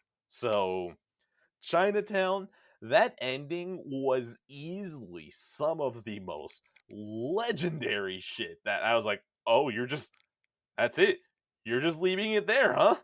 And then it gets to the credits, and I got more of that sad jazz, and I was like, oh, oh. It almost makes me a little bit sad that the beginning of the movie wasn't, a lot like higher tier stronger, because if it was, I would have kept this one. But that ending, holy shit, that's incredible. Exciting for me, man. I'm a sucker for a movie that ends strong, so I'll definitely be watching that soon. Very excited to give that a watch. Maybe sooner than later because it is actually available in through 4K through Apple Oh, on the Paramount streaming. You can get a free trial for it for a week. I'm certainly not going to use that for fucking the Halo TV show, so I might just honestly burn the free trial and watch the 4K because that'll be the same quality as the Blu-ray anyways. So fuck it. okay, fair enough.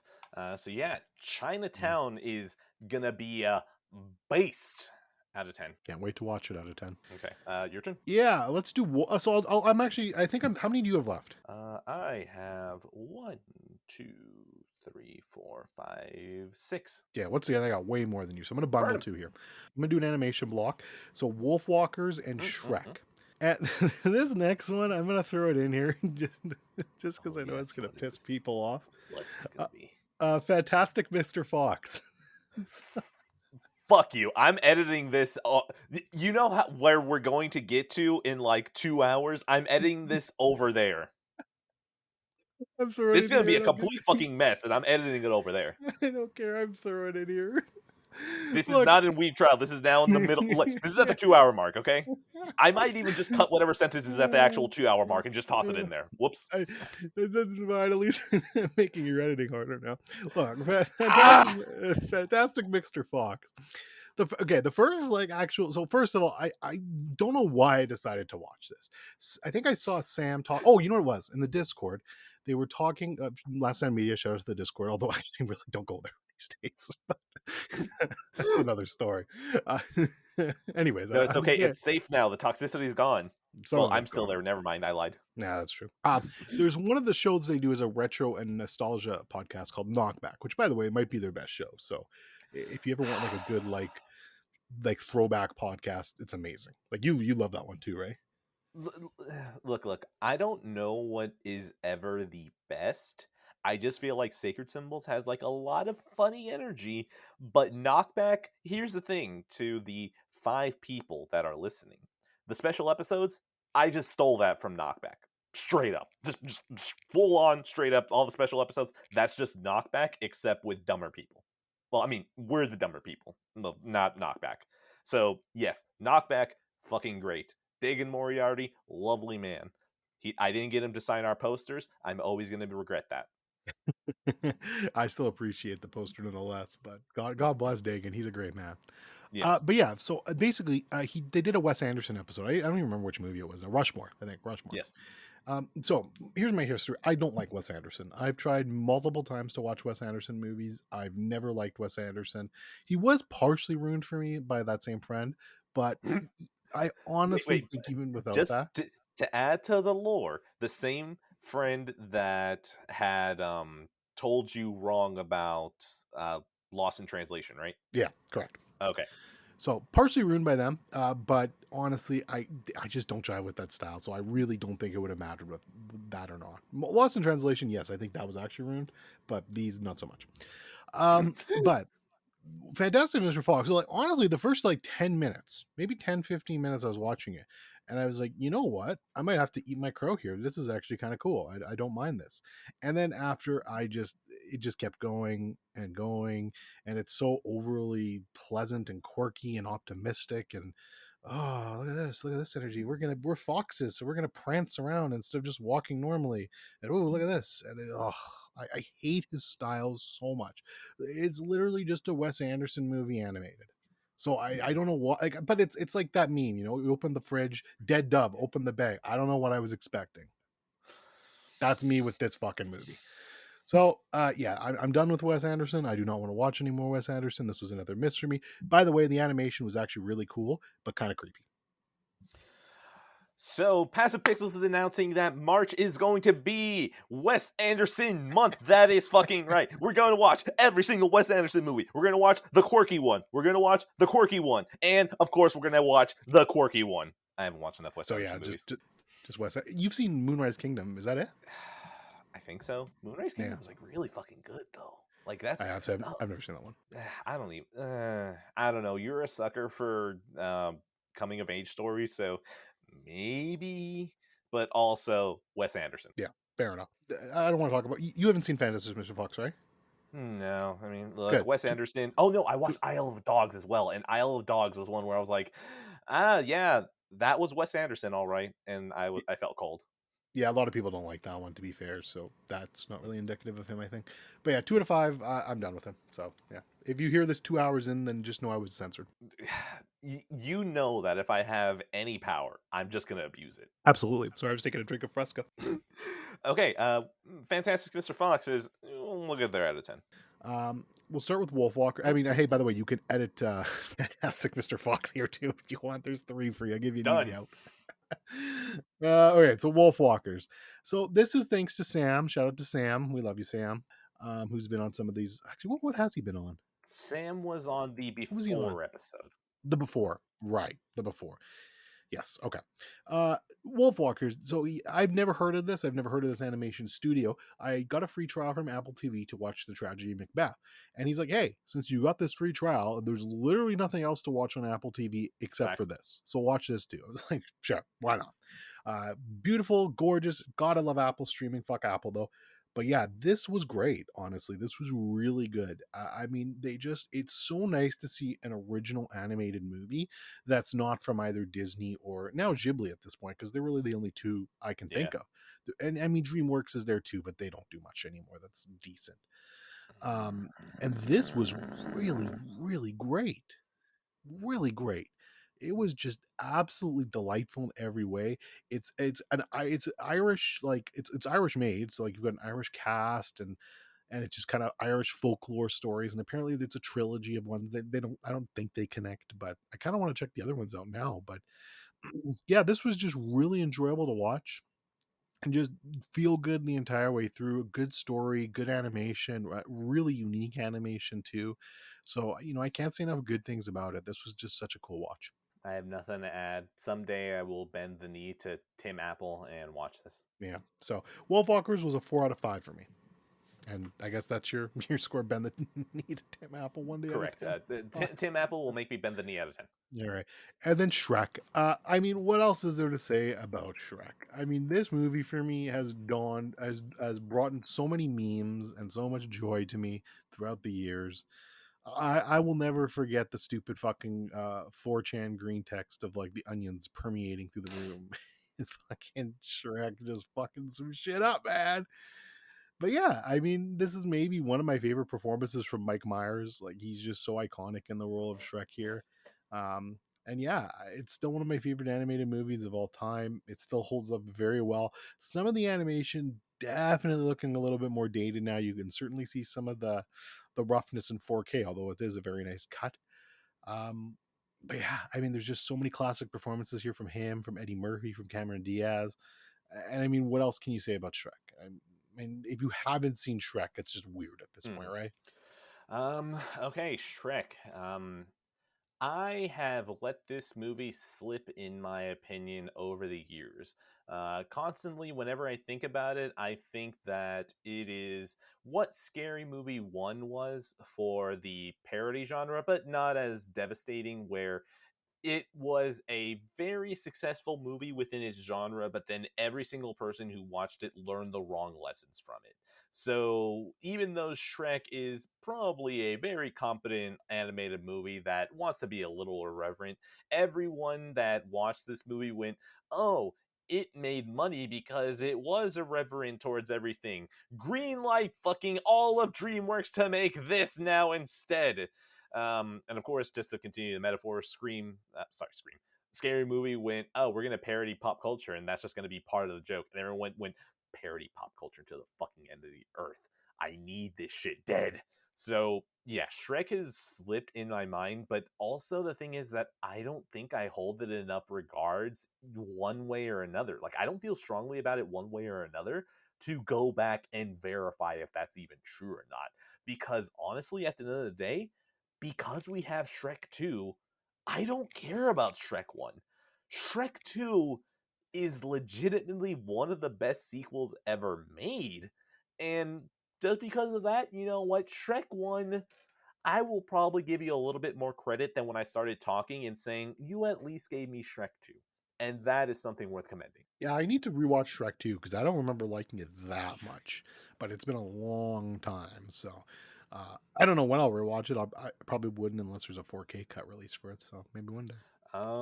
So yeah, Shrek is gonna be yeah, thanks for Shrek 2. Oh wait, no, hold on. You know what? I'm gonna give Shrek 2 a score as well. Shrek 2 is gonna be how do you have a cover that is better than the actual song and you snuck that shit into a children's movie out of all of things to sneak it into out of 10. It's true. Shrek is a 4 out of 5 for me. I love it. To keep with the theme of monsters, I watched Pig. Um, Ah, you know here we what? go. I was like, yeah, that was good. Um, Nicholas Cage did some acting. There was a pig. Everyone's like, oh man, is this dude? And I was like, oh shit, it is this dude. And then you get to the end, there were emotions felt, and you found out about this man's history. Yeah, it was good. Why do you love this? This isn't even like a goading question or anything. It's like, what did you see in this movie? Help me find out why I missed something. So there's a lot of different reasons for me. I guess we start at the start here. First of all, you have, like, for me, there's a lot of meta background into this. Nicolas Cage has been making so much shit for so long Yeah. now, and his name sadly has become synonymous with shit. Never used to be that. He has so many good records and movies on his record. He won an Oscar, and very deservedly so, for Leaving Las Vegas, which is a phenomenal movie. But yeah, it's basically to the point now where, again, you hear Nicolas Cage, you're like, oh god, what dumpster fire of a movie is this going to be? Then here comes this movie called, you hear about it, about a guy whose pig gets stolen and he goes looking for vengeance, or to find his pig. And you hear that We've and all you're been like, there. you're gonna be like, oh god, like this is gonna be terrible. Like this is gonna be fun. This is gonna be just action. It's gonna be stupid, over the top, all this shit. And you get none of that. You just get a really down to earth, tight story about a man who just fucking wants his pig back. And he's obviously gone through some shit in his life. He's tired of it. He's retired to the mountains. Like, he literally wants to get away from humanity. He just doesn't want to be around people anymore. I respect, man. Like, fuck people. He Legend. doesn't want to be around any of these fuckers anymore. He just wants to fucking chill out and enjoy life with his pig. That's all this poor guy wants. Some fuckers steal his pig. He's got to go talk to these fuckers, and you just get some really just, there was two scenes in particular for me, which I guess these are kind of spoilers. So okay, overall really positive in the movie. You like it. Spoilers, Yeah, that's okay. yeah, it's okay. I mean, honestly, the fact that we're discussing this movie, like, I want to be convinced of what I missed. So, spoilers feels like it's a necessity. All right, so 3, 2, 1. I can't believe they actually killed the fucking pig. Fuck you, you Oh, that pieces of was shit. pain. They actually did it. Okay. Anyways, so there's two scenes in this movie that stick out to me. There's the first scene where he's basically the waiter finds out that that's this guy, this famous cook, and that scene to me is just, I love the acting in that scene, and it was so great to see him be able to bust out his chops again for that, and just for him to be able to kind of go through and have that really good speech. I love that scene. But then even more so than that, the scene where he prepares the dinner for the guy, and the guy is, Ratatouille. yeah, it's basically Ratatouille in fucking human form. And he's so, like, the dinner just reminds him of his, just of what he's lost, and it brings him to fucking tears, and he just can't do it. And it just made me think, man, I would like to be prepared a dinner from somebody who's able to put that much heart and soul into a meal, and just know me, and just know what I would want in that moment, and know what would make me react like that. Like, to have that kind of passion for food and for life, and be able to hit on that.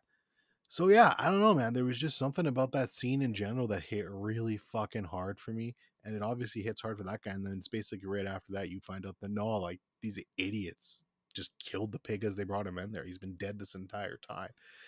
And it's just so fucking heartbreaking to me. And then, it's just basically you come to terms with that. It comes to terms with his pig's gone now. He goes back, and I don't know. There's just something so melancholy about the entire movie. And it was just nothing what I expected, but everything I wanted.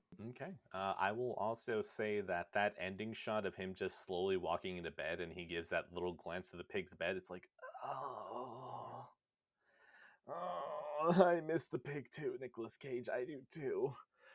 Um, would it be fair to say that some of the surprise of the fact that Nicolas Cage wasn't just taking a paycheck that maybe adds to it, or? If I removed the great against typecasting here, I still Mhm. think I would really love this movie, but I would be lying if I didn't say this is another great benefit to it. I love Nicolas Cage. Like, even all his shit aside, I am Mhm. so happy for him to get another role like this. I've always been a big fan of his. So there's definitely a little bit of homerism in me for that. Mhm. That's just beyond happy for him. But yeah, just everything connected for me. Plus, this is like another thing I find incredibly impressive about this for me, anyways, is this is the guy's first movie who did this. So I Oh always shit. love to see that when like this is your first movie and you come out swinging pretty fucking hard like that. Then I'm always really excited for what's to come in the future. Okay, so in other words, in the tier ranking list of first features for Passive Pixels, at least for this episode, it's going to go once Pig, and then way, way, way lower. It's going to be Tangerine, and then Planet Lockdown. Well, I'm putting Planet Lockdown first. Fuck that. I haven't even seen him. Masterpiece. Sorry, Oh, Pig. sorry, not Planet Lockdown, because it's Yeah. not Planet Yeah, Lockdown. whatever the fuck the movie's called, we don't even know. Dude, I don't even Fuck. know what fucking movie You just because have I to don't put think it has question, like a question. title card. You have to put question, question, question for the fucking for the timestamp. It's gonna be like a fucking gotcha box. It's gonna be like, what's gonna be this time? Oh, it's the same fucking movie every single time that you click that timestamp. Oh my god, that's great. I But love it. yeah, Pig. I think maybe I know how you said that it wasn't the surprise of Nicolas Cage, but I wonder how much of it is it that this is like maybe still within my first 5 exposures with Nicolas Cage. I don't know what it is, but like I was like, yeah, this is very good. I think maybe it just wasn't in my taste. I think that's probably it. The only thing I'll say is that it makes me want to watch Ratatouille sooner. Yeah, I gotta rewatch Ratatouille too. To be fair, too, me and Poot had been sucking it off pretty hard, so maybe it was a bit overhyped too for you. No, but that's the thing. I don't think I went in with hype because, like, okay, was there something else on this list? Oh, Druk.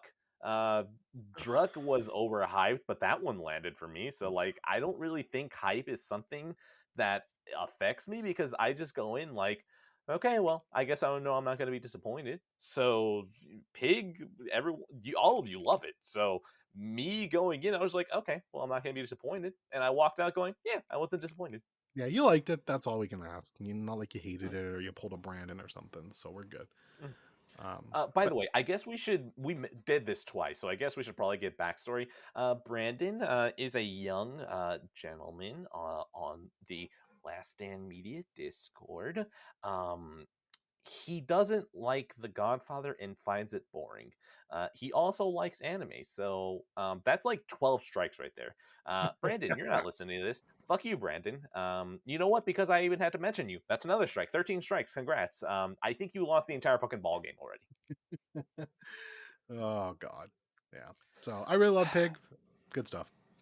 Passive Pixels is really just for us to bully people, isn't it? Yeah, exactly. Goon Squad. Okay, Pig is gonna be oh, I got my pig out of 10. I give it a 4.5 out of 5. My third favorite movie from last year. Very good. All right. You know what? I'm just gonna throw another one out there because it's there. A very Brady sequel.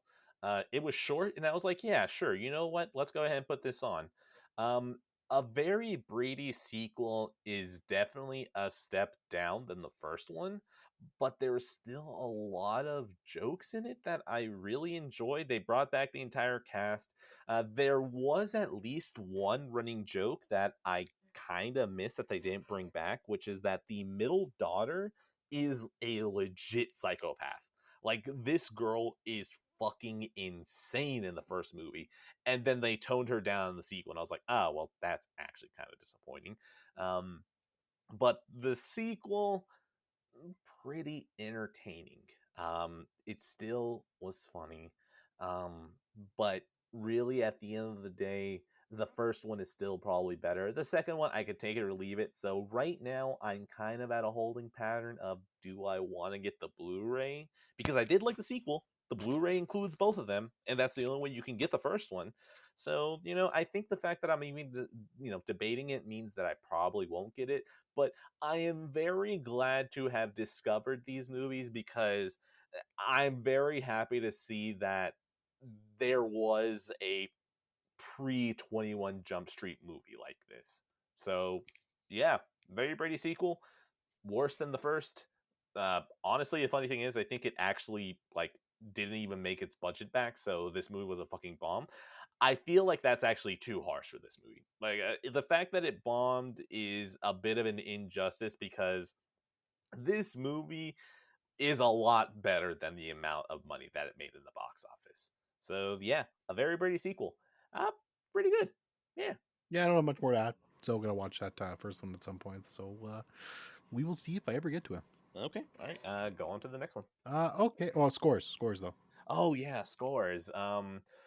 Ooh. Okay, you know what? I'm probably gonna ruin a joke, but fuck it, who cares? Um, there is a moment where a black woman shows up and she has three girls that are all basically the same age as the Brady Bunch girls, and all three girls act the exact same way as the Brady girls, and then the middle one says something that the middle Brady girl says all the time, and it fucking killed me. Out of 10. Oh my god. Yeah. So I will watch. Maybe I'll watch it 1 day out of 10. I don't even know what the fuck to say after that. Accurate. Yeah. All right. So I still got a lot left here, so I should bang out a few. Kill him. Yeah. Let's bundle some old Kino. Well, we'll call it Kino. Some old Kino together. Network and Some Like It Hot. We'll Yeah, that's talk about Kino. Network first. So the Network was fantastic. So Mac, shout out to Mac. No, no, Okay, no. Mac. He has so many bad takes sometimes, and it's just like, you know, he'll be on the show again, but it's like I'm keeping a fucking eye on Yeah, if you want to hear more of him, the Tendies episode, that's where Mac was on. Anyways, we have an exchange going on where we each give each other a movie every month we watch it. I gave him Mulholland Drive this month, and he gave me Network. Yeah, this was great. This was really good. Just some classic 70s Kino here. Just fantastic stuff. The satire is biting in this movie, and it's absolutely still you. relevant today, even more so today, I would say, than maybe when it was made, which is pretty crazy. But it hits hard still. There were times in this movie that I was like, oh man, this, like, I swear to God, Nightcrawler just must have just seeped so much inspiration from this movie. And it was really Ooh. cool to see for me. So yeah, like, it's great. It drags a bit near the end. Like, there's some bits in it. Like, basically, there's what's the guy's name? I need to look this up. Fucking, I should know it too. Sidney Lumet. I'm just gonna throw it out there. I have no idea if that's even right or not. No, Peter Finch. Peter Okay, Finch, I'm dumb. who plays Howard Beale in this. Basically, whenever he's in the movie, my eyes were glued to the screen. I could not go on it. But there were like sections in the movie where it basically has this alternative storyline in it that I just didn't care as much about, which was a bit disappointing. But whenever he's on it, I was just totally 100% invested, and I was like, "Oh my god, I'm in." He has an incredible rant scene in this movie. If you've seen the movie, you know what I'm talking about. Maybe if you even haven't seen the movie, you know what I'm talking about. But it's so fucking classic, and I had somehow never seen it before this movie, and it was just great. I was like, "Holy Oh, shit, that is worth the price of admission alone." So yeah, Network, nothing but positive things to say about it. Just a really great experience. we're going to do this live. Um, Network into Letterbox. Oh, Sidney Lumet was the director. Okay, there we go. That's what you're thinking. On HBO Max, baby. This is gonna happen at some point. Who knows? Yeah, I think this will be your shit. It's good. Very good. I mean, okay. HBO Max out of 10. There you go. Okay. Some Like It Hot. Look, I'm gonna be honest. This one didn't quite hit as hard for me, but it's still pretty good, especially for the time period. You have to remember that. This one, here's the thing. So this is from the same director as The Apartment. The Apartment's more of a drama and a lot more serious, and I think I like that more than a lot of the 50s comedies, because the comedy just doesn't hit as hard for me, unfortunately. But I this agree. is still a really good movie. Like, I mean, Jack Lemmon's great in here. Seeing Marilyn Monroe do her thing, incredible, like absolutely incredible, and just so cool to watch this, like, absolute icon of that era just act in a movie like this. It's so cool. And yeah, bonk me, but she's still hot even back then. uh, Look. I will bonk you, but just know that I'm a hypocrite as I do it. yeah, fair enough. But yeah, this was great. I'm so glad I finally got around to watching this, and I do want to. That director has so many classics, so I definitely do want to check out some more stuff he's done. So again, this didn't hit quite as hard as The Apartment for me, but I mean, it's still a stone cold classic and definitely worth watching. A really good movie. I'm pretty sure I have it on the list, and I'm pretty sure the ending of that movie it's etched into my brain already, which is something like I'm a man.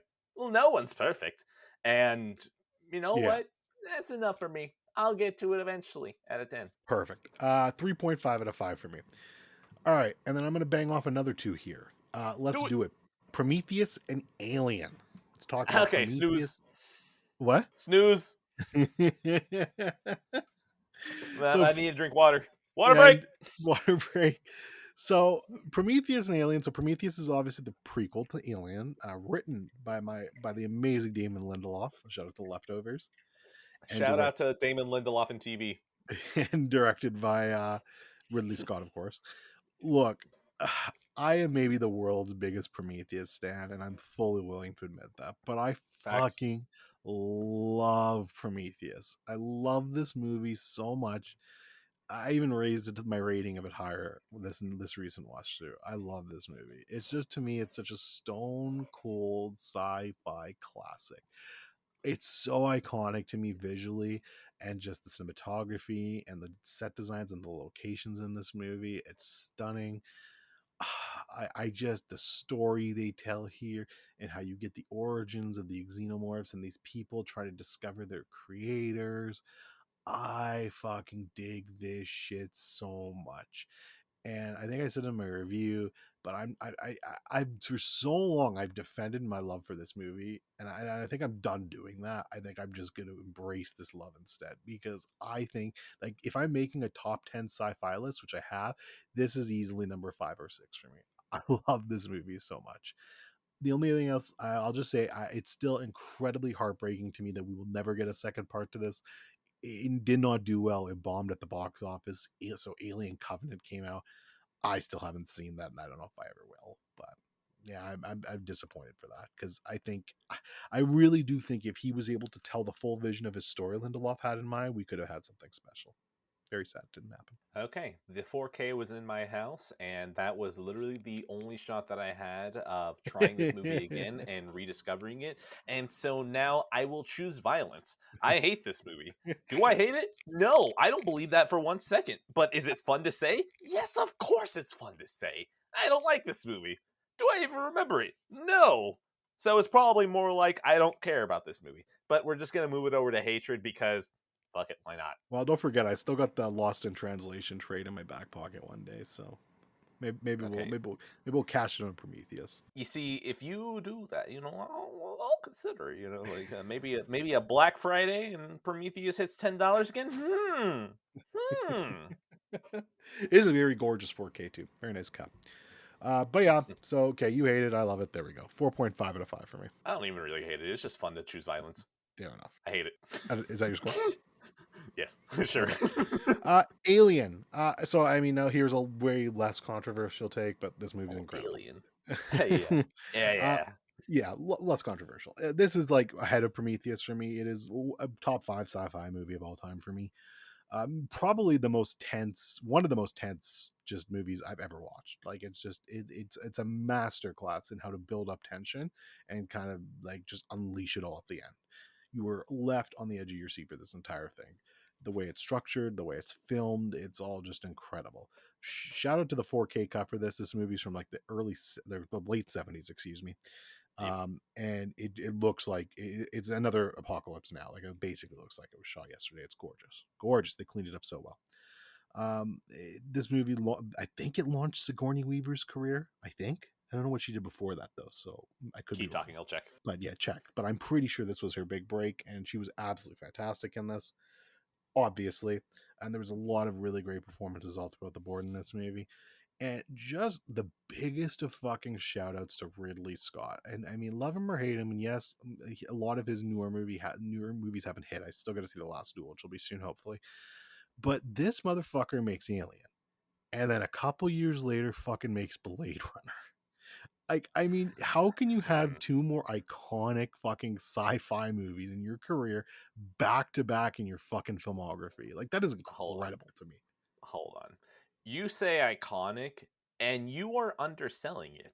Yeah. Those are two movies that are seismic shifting in the exact same genre in two different ways. Yeah. And he makes them back to back. Like, that's just incredible to me. Like the fact, like, just like that's insane. And he's earned whatever fucking accolades he wants after that, and he's been able to basically do whatever he wants with his career after that. So he deserves it. You do not achieve GOAT status quicker than two movies that redefine an entire genre, and then you fucking come back and redefine it again in a completely different way Yeah, that doesn't step on the previous toes. totally different movies, like totally different movies. By the way, yes, it would be her big break. It was her third feature. The first one is just a credit for what seems like a nameless role. There's another movie called Madman that doesn't even have a Wikipedia page, so Okay, might as well yeah, not even exist. So yeah, Alien, big break. there you go. That's what I thought. So, yeah, but that's it. I mean, Alien. What else is there to say? Fucking classic. Do you have anything you want to add to Alien specifically, or? So you see, when I heard that it's a good transfer, that makes me really happy because I watched that movie when HBO Max was shitty, and even through shitty HBO Max compression from like a year or two ago, the sheer atmosphere of this movie is so fucking incredible. It just makes you really sad that CG just kind of fucks things up because you can tell so much that everything in that movie is actually there and it leads this tactile dirty nature to it. Whenever people are like, oh man, Star Wars feels like it's actually there, it's like, yeah, okay, that was like a year before, sure, but like, you ever seen Alien though? No, no, 100%. I fully agree with you, and it's just it's a masterpiece. So amazing movie. Mhm. It's incredibly timeless, and yeah, Alien deserves all the fucking roses it gets. Yeah, 4.5 out of 5 for me. It's gonna be Ridley Scott. We still have fucking beef, okay? I don't know if I'm gonna watch the Last Duel, okay? Out of 10. All right, how many do you have left? I caught up. I have one, two, three, four. Okay, let me do two more then, and then we'll be close to caught up. Basically caught up. Got it. Okay, two Okay. more. I'll bang out quick. Jackass Forever. Look, Jackass Forever. I saw this in the theaters. It's Jackass. I mean, it's Yeah. on it's on the tin can. You know what you're getting with Jackass. It's fun. It's so much fun. It's maybe my favorite actually of any of them. But I mean, when I Oh. say that, they're all so funny to me, so it's hard to pick a favorite. But I was laughing so hard, I was basically crying, and many times in the theater. It's like that with all of these. It's just so stupid, but you can't help but laugh at these idiots. Like, Mhm. I don't want to spoil it. Like, you watch these, right? You're gonna watch this, right? It's I mean, you can tell me because I'm gonna forget okay. anyways. So I mean, like the probably the best, like the couple gags that stand out to me. There's one where this guy, like, he gets hooked to this lie detector test, and he basically is asked a couple of questions and gets electrocuted, and then he's like, "Oh, this is Solid. bullshit," and then they leave the room, and then a fucking bear walks in. So it's not even about the fucking lie detector. There's just a live bear, and oh yeah, they stuffed salmon down his pants. So it's like, holy Oh shit, this guy could no. fucking die. And just a look of fear on this poor man's face. Like, you're so worried for his life at that point. And then shout out to Johnny Knoxville. He actually, like, he doesn't do that many stunts in this, but he'll always take the worst one. And he literally gets fucking hit by a bull. Like, just Again? full, oh yeah, full on speared by the bull again, and basically has cracked ribs and just the poor guy, man. Like, he just is willing to take the hits. So uh it's Jackass. It's so much fun. I loved All right, let's see. Jackass. I think I've only no, okay. I've definitely seen the first two, and I just remember thinking with the most lasting impression that I had with the sequel was, man, that was a lot of dicks, huh? it. Oh yeah, And there's more dicks in this one too, like a lot. okay, do you remember if in Jackass 3D they toned down the dicks, or were they like, No, ah, it's 3D, more dicks? more dicks. Ah, okay. Okay, then I feel like at some point I should watch these documentaries, because it really fucking blows my mind that that's really like that's what else do you categorize No, these you have as? to. Like comedies? Yeah, Like they're not scripted. nope. It's basically So what they are.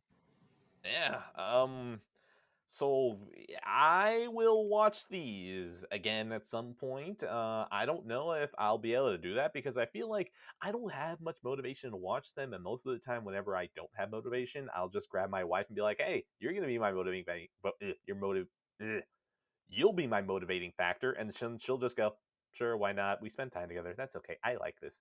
So I don't know if she'll laugh. So perhaps out of 10. Perhaps. 3.5 out of 5. Okay. So I will do one more here. We'll talk about It. Just watched this yesterday. The Mhm. 2017 It, obviously, with the new Pennywise and all the kidlets. And yeah, hey, this movie's great. It's still fantastic to me. Holds up very well. This is the first time I've actually seen it in a few years. I saw it a couple times in the theaters, but I haven't watched it since. Found the Steely for it, the 4K cut. So I was like, let's do her up. This movie still scares the absolute living shit out of me. Like, I don't like clowns. I never have. So, I mean, this is just hitting the wrong buttons or the right buttons, however you want to say it. So, yeah, it's still genuinely scaring the shit out of me. Like, there were many times during this movie, I was on the Discord yesterday just blabbing, and it wasn't because I was bored. It was because I was scared to look at the screen. So, but flat out, I am a bitch when it comes to this movie, but I still love it. It's great. It's also a great coming of age story. Stephen King's story is amazing here.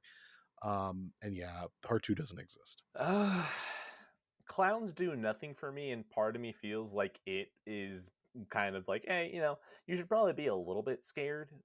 And I don't like horror that's just like, boo, ah.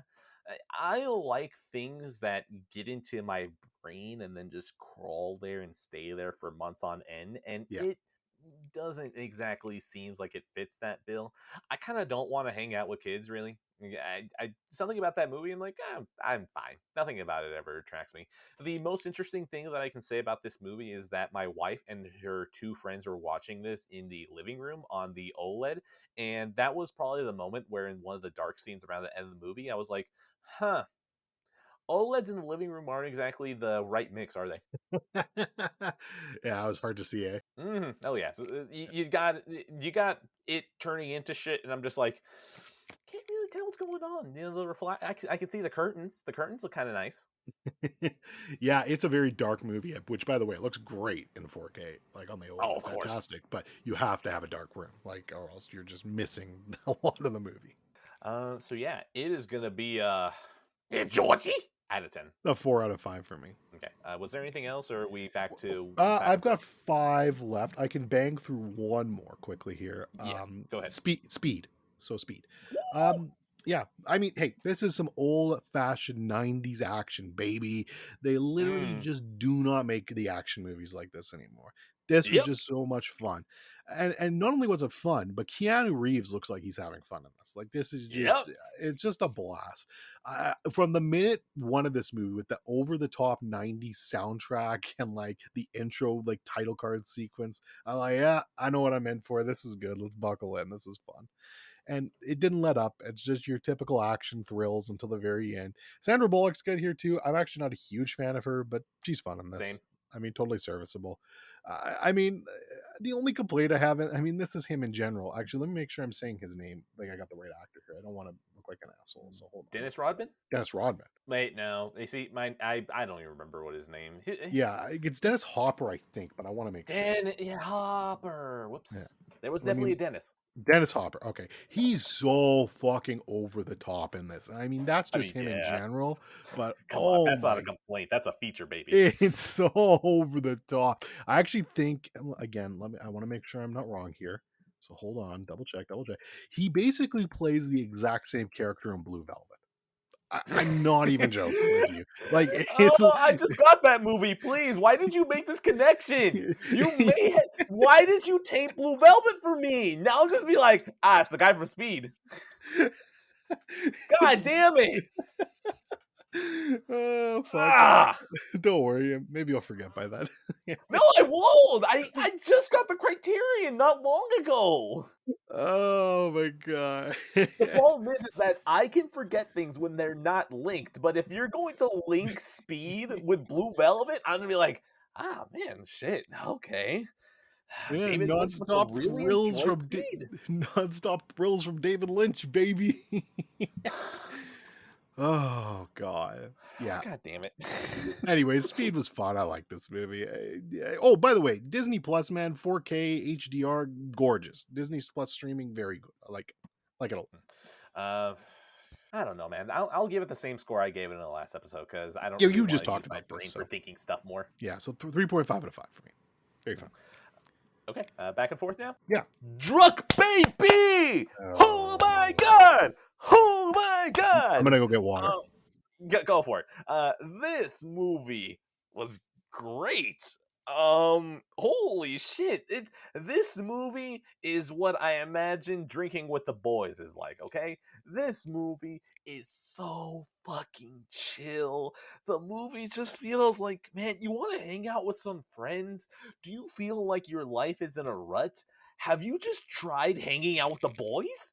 And the movie just goes, bro, just hang out with the fucking boys. Come on, hang out, have a little drink, realize that your life around you is fucking great.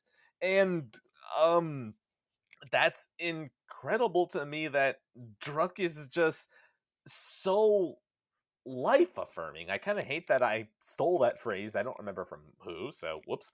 But Druk is just so much about reminding you that yeah, things can be shitty, but there's still probably a lot of good going on if you don't get up and look around every once in a while. The entire movie is about drinking and pretty much the effects of that partially. Uh, I don't even drink, and I feel like I love this movie.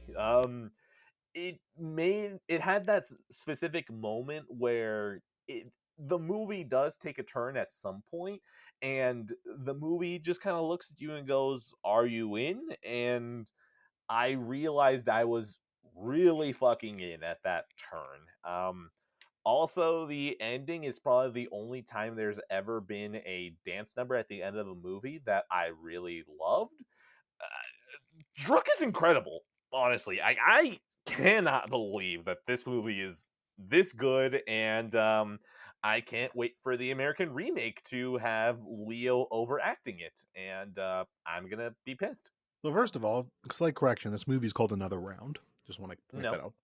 no, It's Another Round. That's the title of called the movie. Druk, Another called movie. Druk, Another Round. called Druk, Druk. Look, I'm not gonna bore everyone. We're already running a little long here, so I'm not gonna bore everyone with my thoughts on why I hate this movie, and I've never seen it. Suffice to say, this movie is on my spite list, and there was a very good reason for this movie being on my spite list. For me, anyways. I mean, it's pretty childish, but fuck it. Yeah, so I won't watch this movie. Yeah, that's that. Just Yeah. it's gonna be have a drink with the boys and have a little dance out of 10. It's gonna be the title of this movie is Another Fucking Round out of 10. Druk. It'll be another round when the American version comes out. All right. Almost Famous. So sorry, do you have something else? No, that's it. My bad. I was like, My oh, bad. almost famous. Okay. Cool. So, yeah, like this was just an impulse buy. I saw the Steely for it. I'm like, oh, do I want this? Is this Steely hard to get? Should I get this? And then I think you were like, yeah, this Steely's not exactly common. If you want it, maybe get it. I was like, do I still want it though? I don't know if I'll like this movie. So I got it. I was like, fuck it, let's watch it. I've heard it's good. I'm all about these coming of age movies lately. This is one of those. For about like this movie, it takes a while to get going and kind of unveil the full extent of the movie to you. It's a little bit slow at times, but overall, really great movie. The way it ends, too, in my opinion, really elevates the movie and puts it like I don't say I was torn at it, but the way they kind of they bamboozle you a little bit. Let's put it that way. A little bit of bamboozlement. And I was like, oh man, I'm like, if this is how it's going to end, I'm kind of pissed. Like, this is actually going to bring down the movie for me. But then they kind of bamboozle you. I'm like, oh, you got me. You fucking got me. This is great. And that's kind of how it ended for me. So yeah, I mean, this was really cool. I think the coolest thing about this movie, though, is it's basically based off a true story. The real life writer for the Rolling Stones and kind of the experiences he had. And it's just so funny to me how like none of this shit would happen now. Like there's no way a 15-year-old kid is gonna get to travel the fucking road with a fucking rock band. Like that shit is not happening nowadays. R. Kelly wasn't that long ago. Oh fuck me, canceled. Okay, here we go. there it is. There's the cancellation joke of the week. Took a while to get to this one. Finally. Yeah, we Yeah, I finally know. got it. But yeah, so besides our Kelly's tour bus, just wouldn't happen anymore.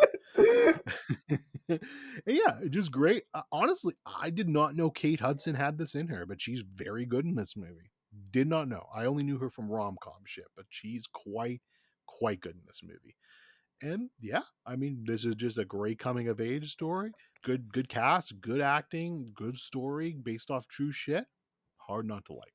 Very enjoyable. I didn't want to interject, but R.I.P. Aaliyah, R.I.P. Aaliyah. Um, Almost Famous.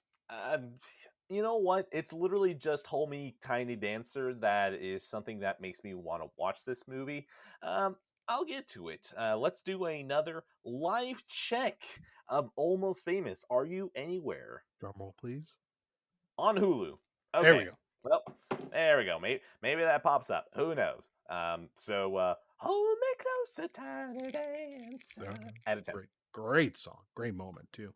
Do you have two left? Oh, you know what? I'll knock one out because I think I have 3 left, and Oh, I have three. I have three too. Then we're good. Keep going. oh, okay, all right. I watched The Mummy, the proper one, the Brendan Fraser one, and Fuck you, Mac. this was. There we go. Exactly. You fucking undercut me. Whatever. Sorry. Screw it, Mac. You're a fucking clown. Okay. The Mummy. You're gonna fucking sit here and tell me, well, I could just play Uncharted, or I can watch Indiana Jones. Well, you know what? The Mummy is just as good. Okay.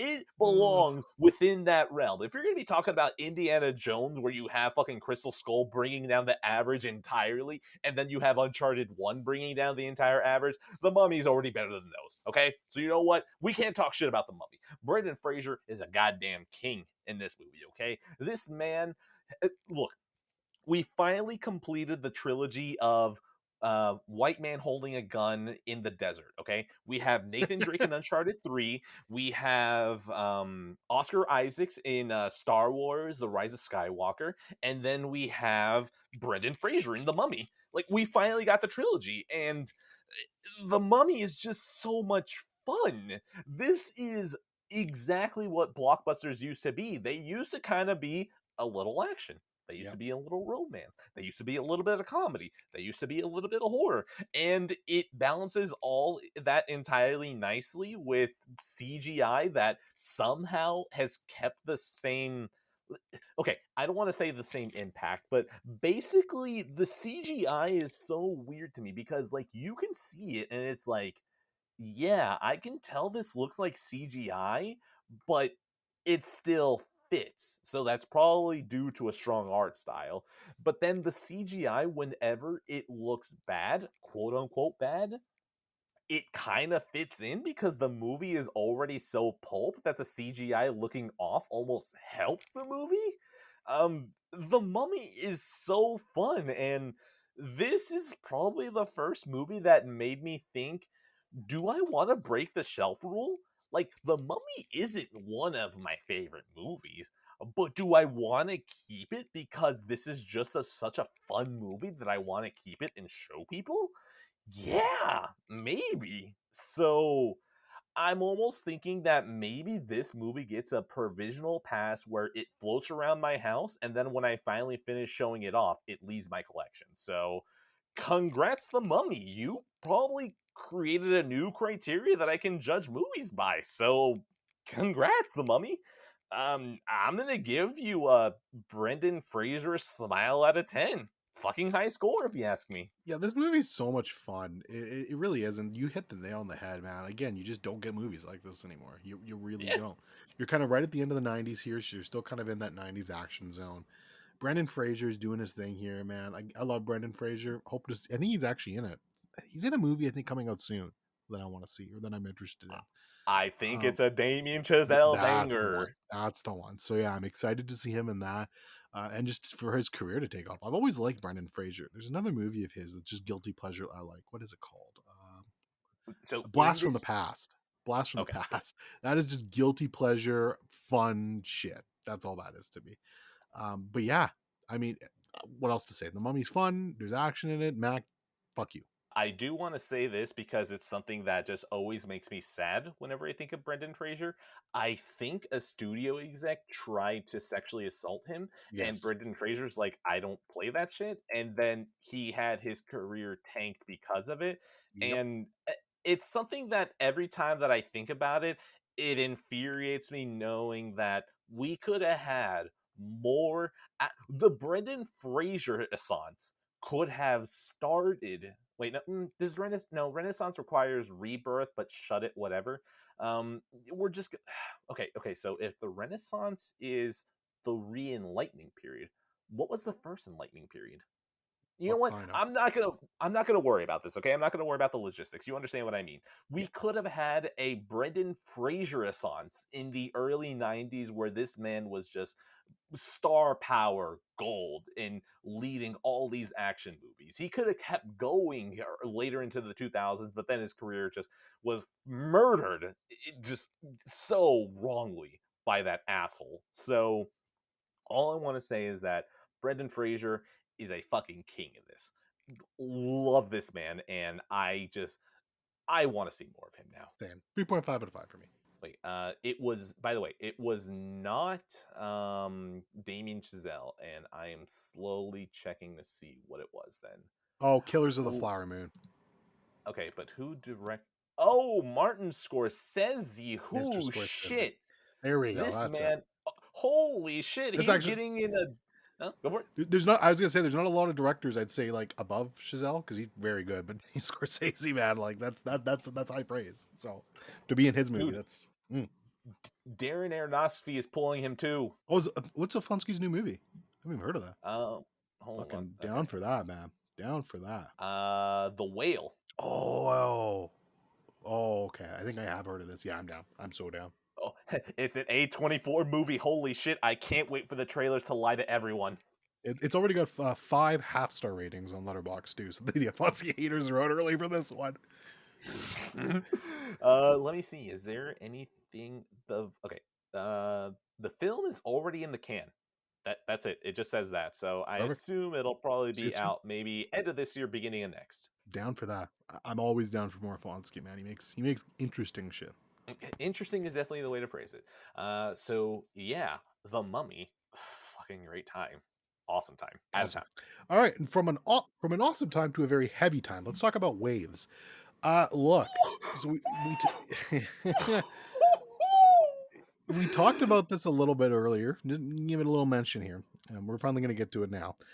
Um, so okay, yeah. So yeah, you get full props for this because there's been a few times where you've mentioned that you're like movie sad you like, and that's basically all you've said. You didn't Yeah, say much more than that. That's all you needed to say. I don't Movie need to say sad, more. movie sad you will like. This movie's fucking incredible, man.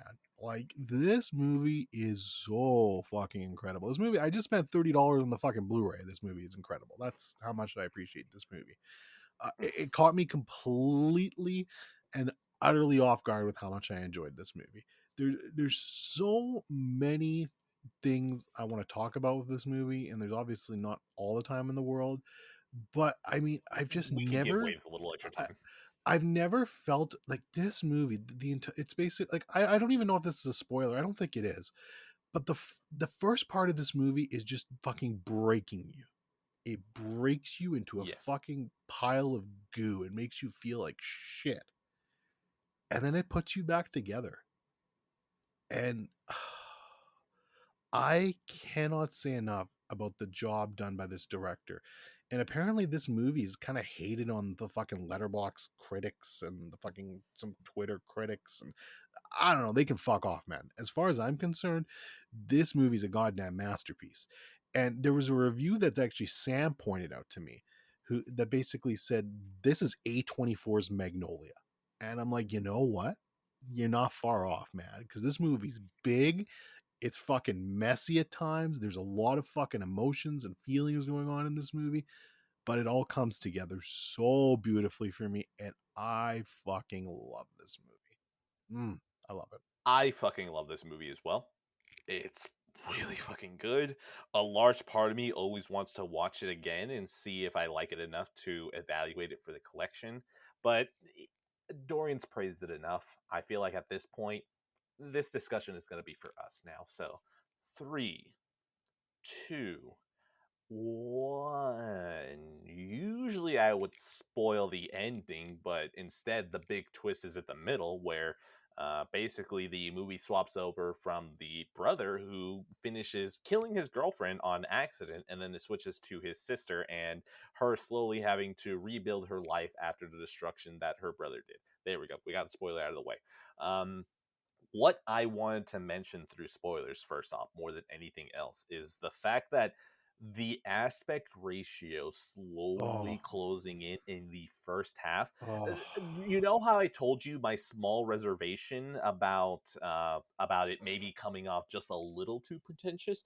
I was thinking the aspect ratio may have been something, but here's the thing: that was it's the done only so reservation well I had. though.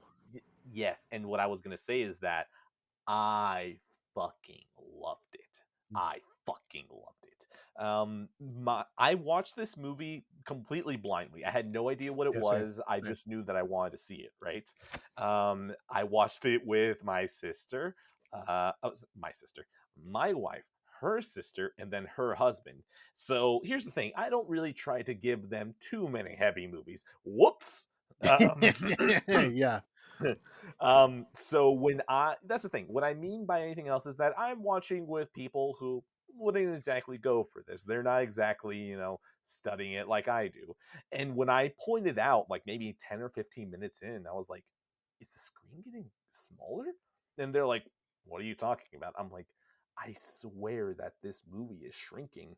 And then we got like maybe 40 minutes in, and they're like, oh shit, you're right. And I was like, what the fuck is going on? And just, oh my god, the first half is so relentless. Mhm. And then it almost makes you feel bad that the girl dies, and then finally that's the moment where you're allowed to breathe. Yeah. How the fuck did you condition me so hard that a teenage girl dying is me going, oh, finally? Yeah. Anything It, else? Did you feel like I undercut you a little, or? no, no, it's so heavy, man. Like it's like you have no idea that entire first half of that movie is just such a roller coaster and anxiety and just nonstop stress.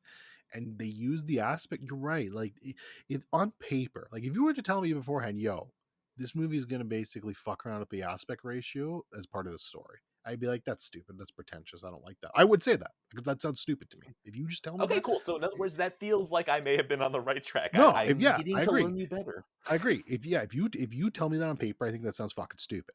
But you see it in action, you're like, okay, I got that now. That's fucking cool. Mm. And it is. You don't even really know, like I certainly didn't notice it fucking 10, 15 minutes in. I don't have as good eyes as you.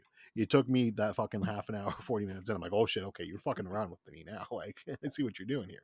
The biggest reservation I have for watching this fucking movie is that I watched it on Crave, which is fucking terrible streaming quality. Yeah.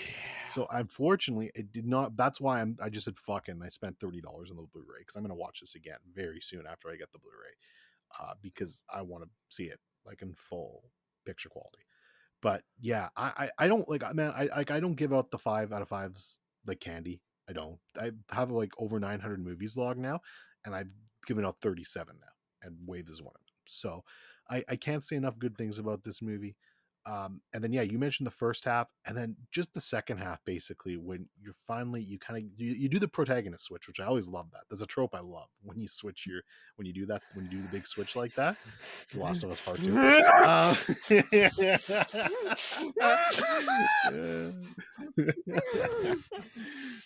but yeah, it's a trope I love. We're really healing you now, bringing you back together. But yeah, it's like you you just you take her perspective now, and that's it. Like you don't see him again until the very end of the movie, and it's all about her now. And and I just remember because I know nothing about this movie, and I just Mhm. remember I'm like, okay, if the second half of this is misery porn too with her and like her life goes to shit, I'm actually gonna kill myself after this movie. Like I'm like, I can't handle it, Mr. Trey. I cannot do this. So please let this be happy. And thank God it is. It is. It's mostly happy. Still some very sad and touching stuff happens there, but this is about her putting the pieces back together. And oh my god, it's beautiful. It's so well done. If it would have been just misery porn into the second half, would you have gone for the coveted 6 out of 5? Yeah, probably. Honestly, I would have killed myself, and then in the suicide note, I'd be like, "Wait, 6 out of 5." Fucking Mounties break into your house once the stench gets too bad. They're like, "Hey, what does the paper say? Wave 6 out of 5, huh? Yeah, we're gonna send this down to the lab, eh? Figure out what's going on here." Oh Uh, man, but yeah, y- it feels bad because like the second half is totally fucking still good. It's just really that first half is like immaculate. I do want to touch a little bit on the thought that you had presented earlier about how there are some people who I think had some sort of controversy with this, which is really fucking annoying to me. I What was it again? Where I think it's like, oh, it'd have to be a black kid who killed a girl or something like that, was it? Oh, if I honestly, I had no idea. I didn't want to fucking pay any oxygen to it. I heard from Sam that people were bitching about it. I was like, you know what? I don't even fucking care because fuck them. The movie's amazing. Fair enough. I'll let you judge. Should I But just that sounds right. Okay, it sounds right. Okay, that is good enough for me to keep going then. I kind of fucking hate that process because they're a completely normal family. The kid is in, well, I mean, the boy was in wrestling. Sure, he killed a girl, but like, he was normal up until that point. He's being stressed by a parent that just completely pushes him too hard and honestly, probably to the point that's too far. uh, Both parents are successful. They're in a big house. I don't understand how this is anything racial. Like, Yeah, honestly, there's this is no actually really positive no, portrayal. there's no race baiting in it whatsoever. They cast a black family because they were all tremendous actors and did an amazing job with it. Like race does not play a part in this movie at all. Like it just doesn't. Like it's not one of the themes. It's not one of the story. And if that's what you think, then you're a fucking idiot, and you need to reevaluate the way you watch movies because that's not you missed the point. Is what you did. Honestly, it just feels like if you were to swap all these characters to white characters, the narrative would still work. So then at Yeah, that point, like, it's exactly like you said, then what is the race has no part in this movie, so then why is it a point of contention? Honestly, it feels a little bit more honest to be like, yeah, black people fuck up too, because you want to know why? Because you can just say people fuck up too, and look at that, the statement is still true. Incredible. Who yeah. knew? You literally hit the nail on the head. You could literally just swap this black family for a white family. Nothing would change narratively. Nothing. Oh, actually, there's one part. Okay, there's one part. I The don't remember. abortion. What is The it? abortion. But that's it. Wait. Wait, the abortion? She did the protester calls him the N word. Oh Yeah. So yeah! you change Oh that. my god. You would change that. But literally, that's it. That is the only thing you would change in the entire movie. Mayo monkey? Vanilla gorilla? Mayonnaise monkey. That would have really changed the scene. You hear them Oh my saying god. vanilla gorilla, you're like, whoa, oh my! Move it from a 5 to a 4.5 out of 5. 6 out of 10. Oh no, sorry, 6 out of 5. There you go. Oh my god. But yeah, Waves is fucking incredible, and I feel really bad about shortchanging the second half, but honestly, the second half is just kind of a. The second half is the cover of the movie. It's Yeah. just this family completely devastated about this horrible shit, and they just have to rebuild. And Mhm. honestly, it kind of makes me feel bad that all I can really do is describe it, besides heaping even more praise on it, because eventually you just look at the first half and you just want to praise that instead. Yeah. No, it's just an incredible movie. And if you're listening to this and you've never heard of it, if you're okay with heavy shit, definitely check this out. So, 5 out of 5 for me. It gets the Scorsese. I love this movie. If you like heavy shit, watch it. If you don't like heavy shit, can you get tricked into watching it, please? Sure. Yeah. Out of 10. There you go. Do it. Okay. I'm gonna go ahead and toss it to another banger that I utterly love, Wally. I've had Wee. this movie in 4K for about. Honestly, I think I looked at the receipt. It's been 2 years now that's been sitting in my collection, and I just kind of knew, yeah, I like you. You're gonna stick around, and I decided to finally watch it again. And fuck, man, I love this movie. I legitimately love this movie. This is easily my favorite Pixar movie. And I think technically where I put it in my favorites list, it is also my favorite animated movie of all time. And you know what? When I say it out loud, yeah, I think I'm okay with giving it that title. Wally's first half is another movie that is immaculate. It is almost wordless for about an entire hour, and you immediately get endeared into this little robot with almost no words to him, literally just through animations. And it's an animated movie. If you can make me care someone by literally just moving things on the screen, fucking incredible work. Great job. That's already a 10 out of 10 shit right there. And not only that, just the entire amount of love that this movie feels like it has for pieces of Earth. And it's just, it does always make me feel a little bit sad that maybe because I know the era the movie came out in, that it feels still very much like, yo, man, we gotta save the planet. It always has that tinge to me, but also at the end of the day, I knew the time it came out, and anyone who watches this isn't going to be thinking about how that was around the time period that, like, it was switch over to green. We're going to save the planet. Honestly, I think the green shit comes in waves anyway. So maybe whenever Wally 2 comes out and Pixar is creatively bankrupt again, we'll have another go green message to match it up. I don't know, but yeah, the first half is immaculate. I love the design to Eve so much. Like it does always bother me a little bit because I totally know that they well, I mean, Wally already has a Mac boot up sound, so obviously Eve, they looked at some of the iPhone products and were like, yeah, just do that. Just turn that into a robot. But, I give Apple a lot of shit. None of the shit has ever been about their actual design because like all their products are pretty, and Eve is just that. And the contrast between her and Wally, and how you see these two characters, and like you could be like legally blind and you could still be able to tell the difference between these two characters. And I feel like that is always a strong mark of animation, whenever you don't even really need that much detail to be able to tell what that character is, which is honestly reflected in the credits, because the credits has them drawn polygonally, and there isn't really that many features in them that you need to be able to show what that character is. Yeah, Wally, first half, incredible, fucking magnificent, right? The second half, I walked into the second half thinking, oh, well, we're in space now, and I guess this is going to be a little bit weaker. But no, it stays just as strong, just in a different way, which I was kind of shocked about. I think what it is that the music itself changes in accordance to the fact that you're in that world now. And here's the thing, I'm pretty sure I wasn't that musically inclined about it more than a decade ago now. So being able to hear the music then lets me buy into moving from Earth to the Axiom ship. And I just want to mention, because I didn't know this, I didn't know that Jeff Garlin, Jeff from Curb Your Enthusiasm, was the captain. So that's always going to be funny to me now. But yeah, the second half is still just as good, and I don't think I transcend any stronger than whenever Wally and Eve are doing their dance in space. That shit just sends me reeling, and I think it may be peak Pixar for me.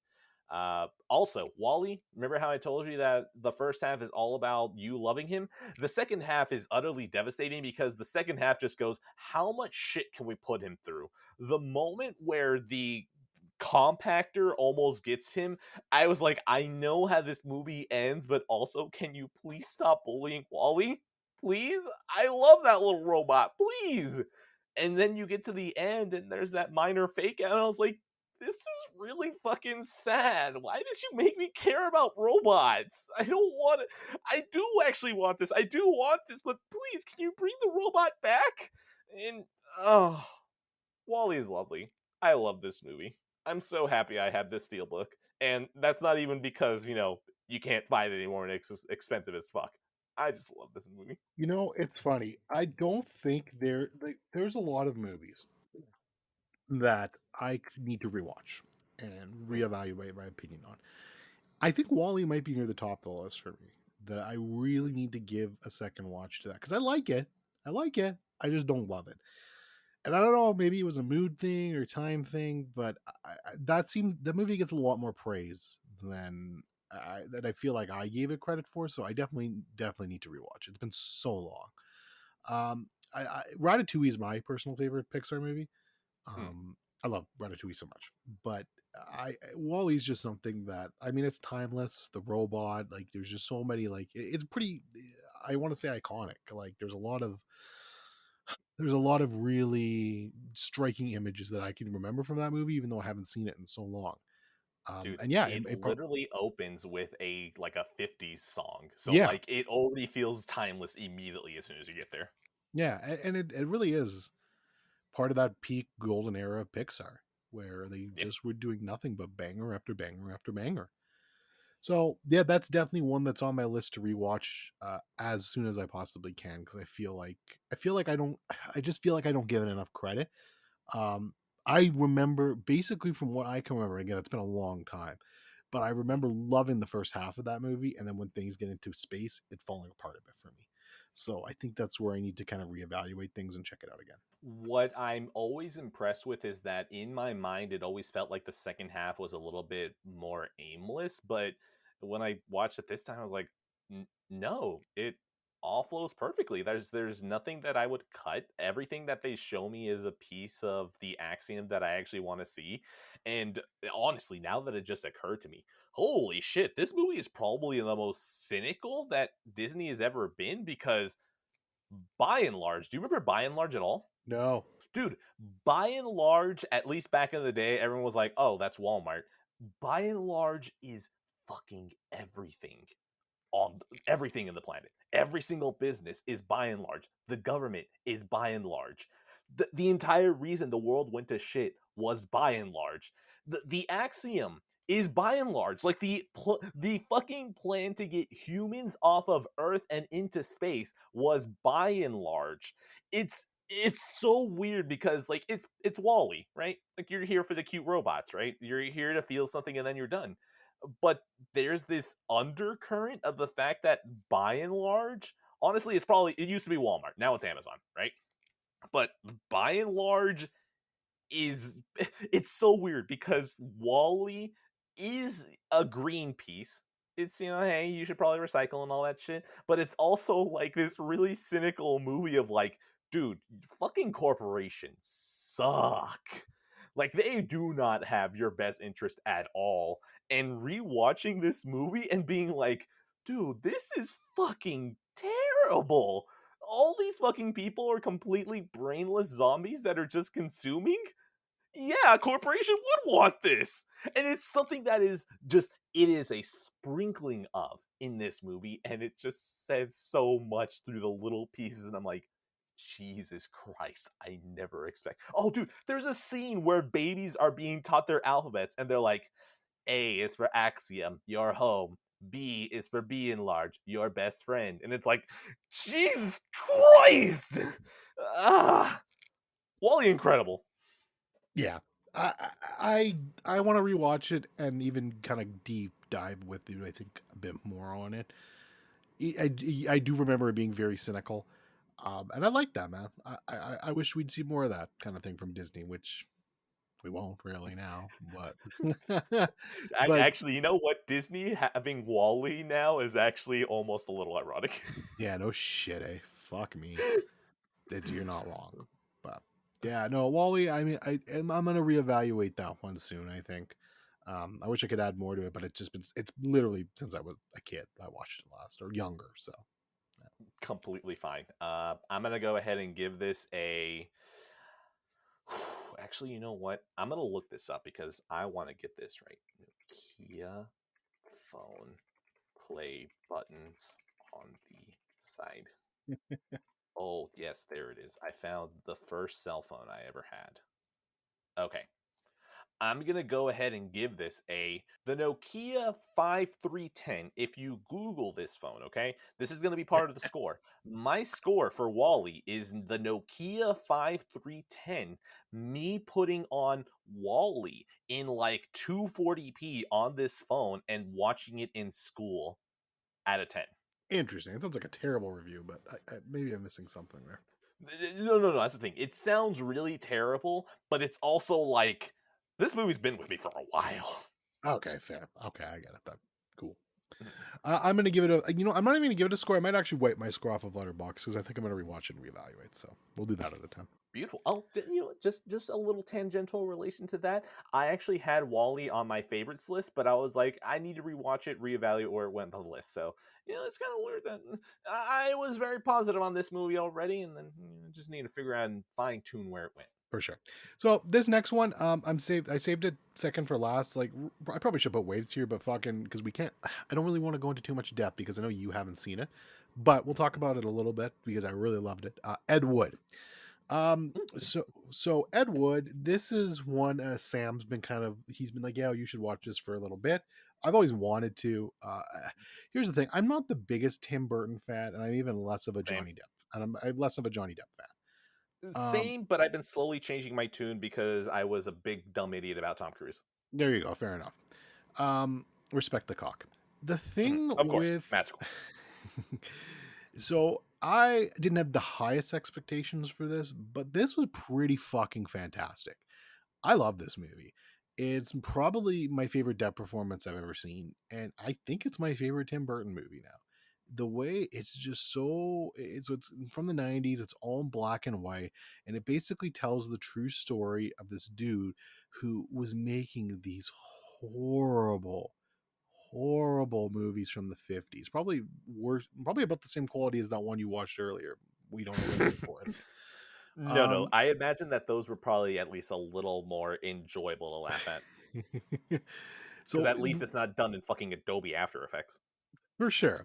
So his, I mean, I was gonna his Goodfellas was a movie called Plan 9 from Outer Space, and, Ooh, I know about that one. and I want to watch it now. Like his I've movie, been meaning to. this movie has made me want to watch it. Like it has definitely put me in the plan to watch that at some point. It's on my watch list now. But yeah, it's just the true story, mostly true story about his basically how he fucking conned all these fucking financiers into making his movies, and it's great. It's so much fun to watch. It's got a lot of heart to it. And like I said, just the style of this movie. Like Tim Burton usually goes for more fantastical stuff. This is his most down to earth movie, but he still manages to put his stamp on it. And it works really well. I wish he would have done more stuff like this. Like, this is just great. So, I mean, this is just one that's been on my list for a while. I'm glad I finally got a chance to watch it. It's another one like if this came out with like a 4K cut, I would buy this tomorrow. Unfortunately, it's another really hard one to find Blu-rays for. I'm not going to spend that Ugh. much money to import this one, but I hopefully this gets a 4K re-release at some point. Disney has gone back and been like doing some of their old shit, so I kind of hope this one gets a little touch up at some point because Who Framed Roger Rabbit had one recently, so you never know. But yeah, great fucking movie. Highly recommend it. And yeah, I think I'm assuming you'll watch it someday because I think you want to go through depth shit or something, so we can talk more about it then. Okay, is it Disney proper or is it Miramax or? Oh, I don't think it's Disney proper, sorry, but it's on Disney Plus, so they have the rights to it in Canada, anyways. So I assume they have some sort of rights there because all the stuff that's on there is like Fox shit or Hulu shit that they have rights to. So I don't know if it's Disney proper, but even if it's Fox shit, they've been releasing some of that shit too on 4K. So still gonna copium. I mean, hell, they've said that Heat is coming, and that was WB. I mean, Yeah, not WB. That's Fox. So who Fox knows? exactly. Yeah, Oh, it was through Touchstone. So Touchstone. Yeah, there you go. shit, I want to check and see what Touchstone has because I don't know if they've really touched that much for Touchstone when it comes to 4K I feel releases. like they did something Oh wait, oh recently. you're right, you're right. Who Framed Roger Rabbit? Like you Yes, yeah, literally yeah, said yeah. that. Who Framed Roger Rabbit was Touchstone. So yeah, so I really hope. Yeah, so okay, copium back on. Copium back Oh, okay. You're probably going to want to put that copium back on, on. because okay, you're going to want to put it back on because I'm Yeah. looking at the list of highest grossing films in North America. Oh god. Um, Signs, Armageddon, Pearl Harbor, Lincoln, Pretty Woman, The Help, Wild Hogs, Three Men and a Baby, The Proposal, The Waterboy, Who Framed Roger Rabbit 4K, Sister Act, Ransom, Bringing Down the House, Sweet Home Alabama, Good Morning Vietnam, The Village, Enemy of the State, Phenomenon, Dick Tracy, Gone in 60 Seconds, Con Air, Gnome and Juliet. Wait, seriously? Gnomeo and Juliet is whatever. Dead Poet Society and Unbreakable. So shit out of luck there. That's 2 movies, and those are the 25 highest grossing movies ever that they had. Puff on that copium, my friend. Puff it till the day I I die. I'm gonna go ahead and give this score a give me a hit of that out of 10. It's a 4.5 out of 5 for me. I love this movie. So great stuff. Could not find it streaming anywhere, so big sad. Um, let's go ahead and get what I assume is the last movie out of the way, right? Yes, Like this this is the is it. last one for both of us. This is it. This is the final one. Under the Silver Lake. Now, we've at Passive Pixels always feel like peace was never an option. No, never. Violence is the only way. So, Absolutely. we're going to insult someone who's never going to hear this. That is a young Canadian man by the name of Gremlin. You see, this man, we all had a concocted goon squad effort to fuck up this man's day. This man had said that Under the Silver Lake. Well, you know what? No. I feel like You should read his I review. could exactly. I feel like I could paraphrase it, but I would be doing that a huge injustice by doing so. This is a banger review written on December 23rd, 2018 by One Gremlin. It follows, it is 1 star. Fuck this movie. Actually, you know what? I'd like to mention as well that this is written almost like a haiku. So it's one line, one line, one line, right? Uh, so imagine in your head that you're in this serene Japanese wilderness, and then you just hear this little pan flute. You got the dude from Ghost of Tsushima just playing the music, and then you hear, fuck this movie. Fuck its stupid, pretentious, useless existence. I hate this movie. Wonderful. So we all saw that and went, I don't know. I don't know about that one, and many of us, it was yourself, it was myself, it was Clown Boy Mac. You like Batman v Superman, so try not to argue that. Who else did it? I think Poot Moki. as well.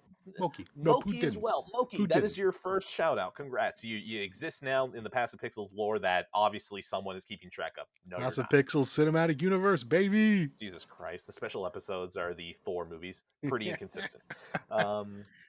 So, Under the Silver Lake is dope as fuck. Yeah, it's really good. Who honestly expected this? No one. It's I Sam. don't. Yeah, that's true. That is true. Sam, before trilogy, man. You know what? Hey, Peter, I like him. Okay, he's a good man. He occasionally has some good takes. I will find you. I have your address, Sing Street. You'll understand. Um, Under the Silver Lake is fucking awesome, honestly. I like how it is so cynical about Hollywood and just LA in general, and specifically the treatment of women by Hollywood.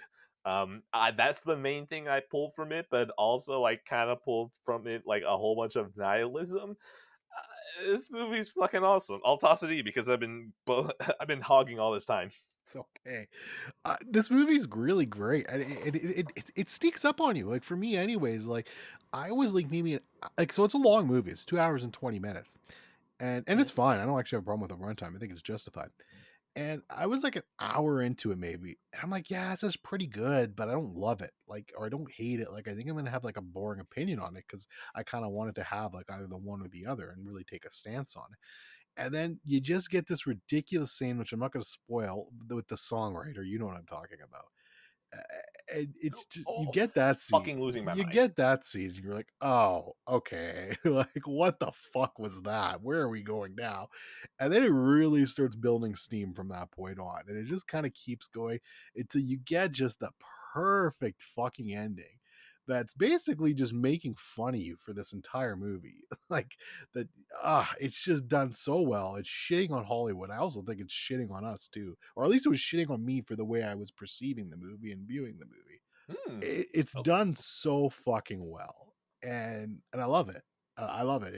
It was such a unique movie, and this director did It Follows as well, and I like that movie. I think that movie's pretty good, but this is definitely a step up. So he's a director I got to watch going forward. I agree. I did watch It Follows as well. I like it. this is this is blowing it follows way out of the fucking water. Um, we both give it enough praise. Spoiler time. Yeah, let's do it. All right, 3, 2, 1. If you actually are still listening to this, even though you know how I handle spoilers, good job. I bluffed you. I don't really know how to spoil this movie, so I Damn, guess bamboozled. listen. Yeah, listen at your own caution at this point. I guess. The songwriter's I head guess gets bashed in. yeah, there we go. Yeah, let's. That's actually really good. That's like a really good scene to ruin. So Yeah, there yeah, you go. we'll go in that direction. The fucking songwriter Oh knocking my out almost god. every single show tune from like the Oh, last 60 or 70 years was fuck, that something. scene was good. Dude, it started fucking killing me because the fucking satire. I Yeah. guess that's the right term, right? The satire being written there was cutting me to 1,000 pieces. I love the idea that basically it's like, yeah, that art that you felt really special about. You think we give a shit about that? No, fuck you. And then it just kind of turns into a way of like, yeah, that media you care about, it's just a way to fucking control you. Which is funny because fanboys and that shit. You know what? I don't Yeah. think we need to add beyond that, but Yeah. Feel like playing basically, Sly Cooper?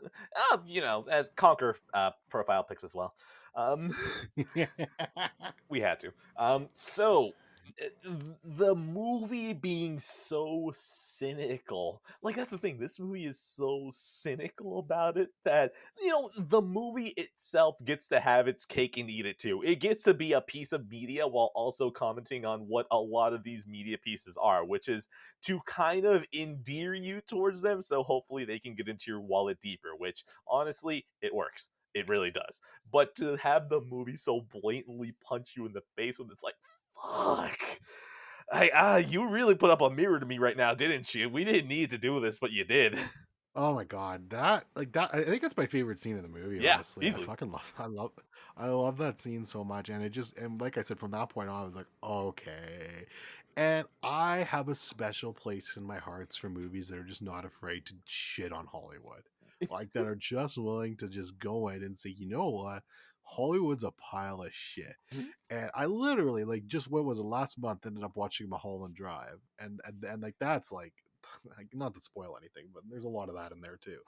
And so to see it again here in just a different and completely different way, mind you, those two movies again, they're nothing alike in terms of how they're presented, but you kind of get that underlying, I think there's some fuck Hollywood going on here probably, and you can definitely feel it in Under the Silver Lake, and I love that. Like I just it's so great, and it's just you're kind of piecing together these fucking clues throughout the movie with the main character. You're like, oh man, like this is bizarre. Like, is there actually conspiracy? What's going on?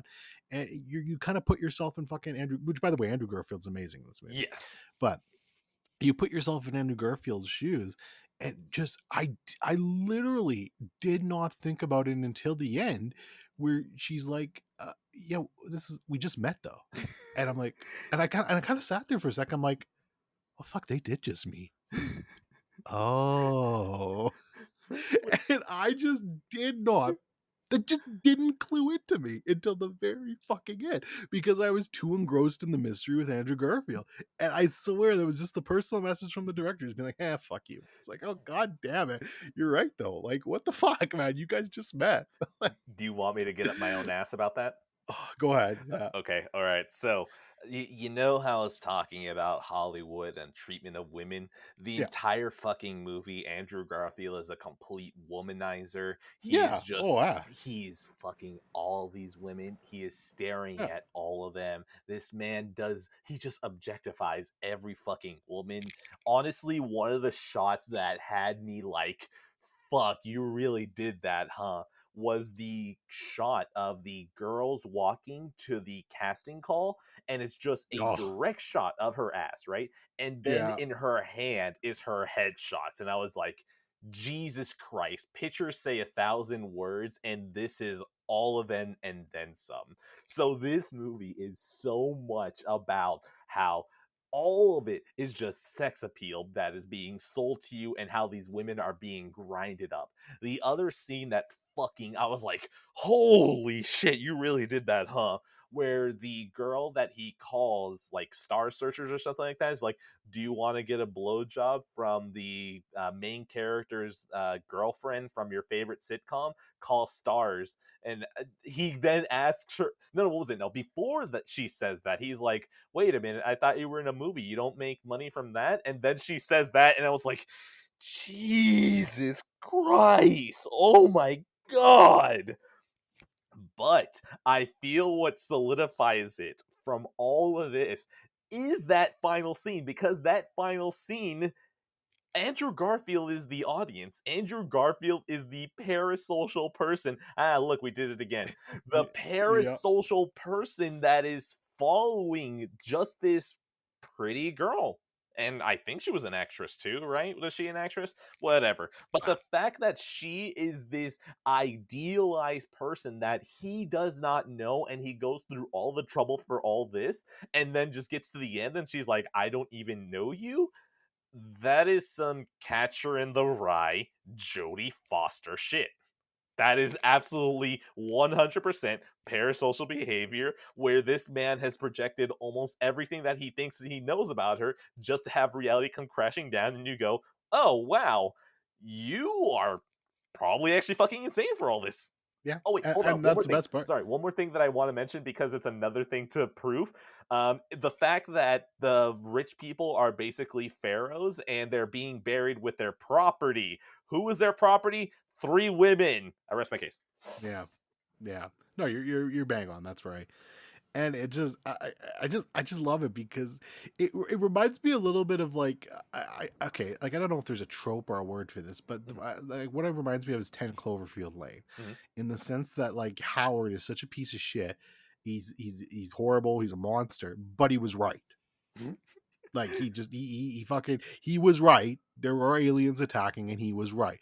And you kind of get something similar here, where it's like, well, here's this dude who thinks there's this giant conspiracy. He's a fucking moron, but yeah, he's right.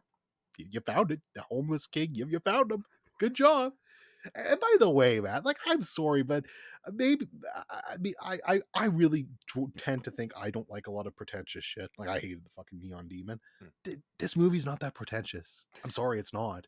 It's not. There's a fucking homeless king in it. Yes. Like it's not that pretentious. It's really not. By the way, fuck you for stealing my words. Okay, how dare you again?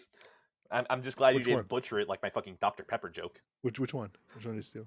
No, no, no. The fact that there's no movie that can be pretentious when you have a character like the fucking Oh homeless right. king in it. Yeah, no, exactly though. But you're right. So yeah, shout out to you. You said that, but you're right. Bang on. Like literally, literally, you said that, and that's correct. Like you cannot have a movie that has the fucking homeless king in it and somehow be pretentious. Like it's not trying to be pretentious. If anything, it's just like fuck Hollywood, which makes me a little bit scared for that guy's career. But he's already working on a superhero movie, which bizarre to me. We'll see.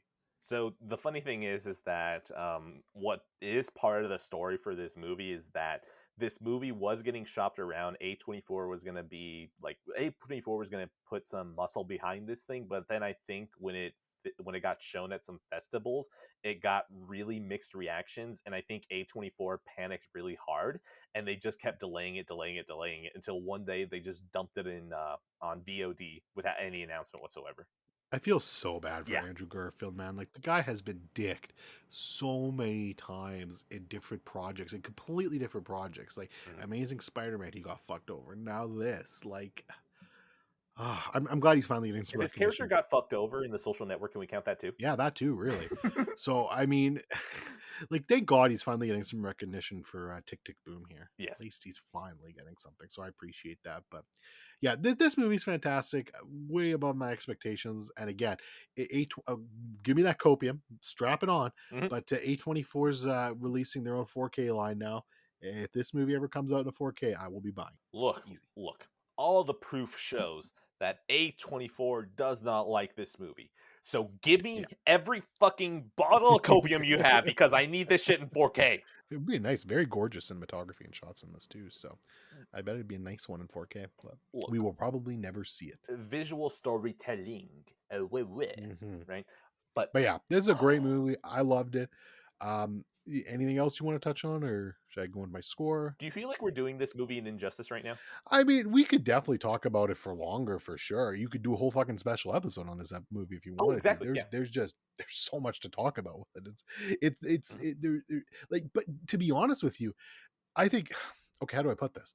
I think it's almost an injustice if we continue to keep talking about it, I think, without seeing it a second time, because it's the type of Ooh, movie I feel like you need to watch again to pick up on a whole lot of fucking shit. Personally. you know what? I That's a good way to spin it. I like it. So yeah, you know what?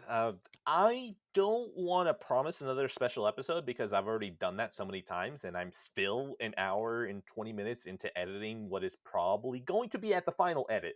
A little over 4 hours of the Matrix special episode. I still haven't done shit about that. So I'm not going to say that Under the Silver Lake is something that is going to get one, but it totally has the potential of getting one.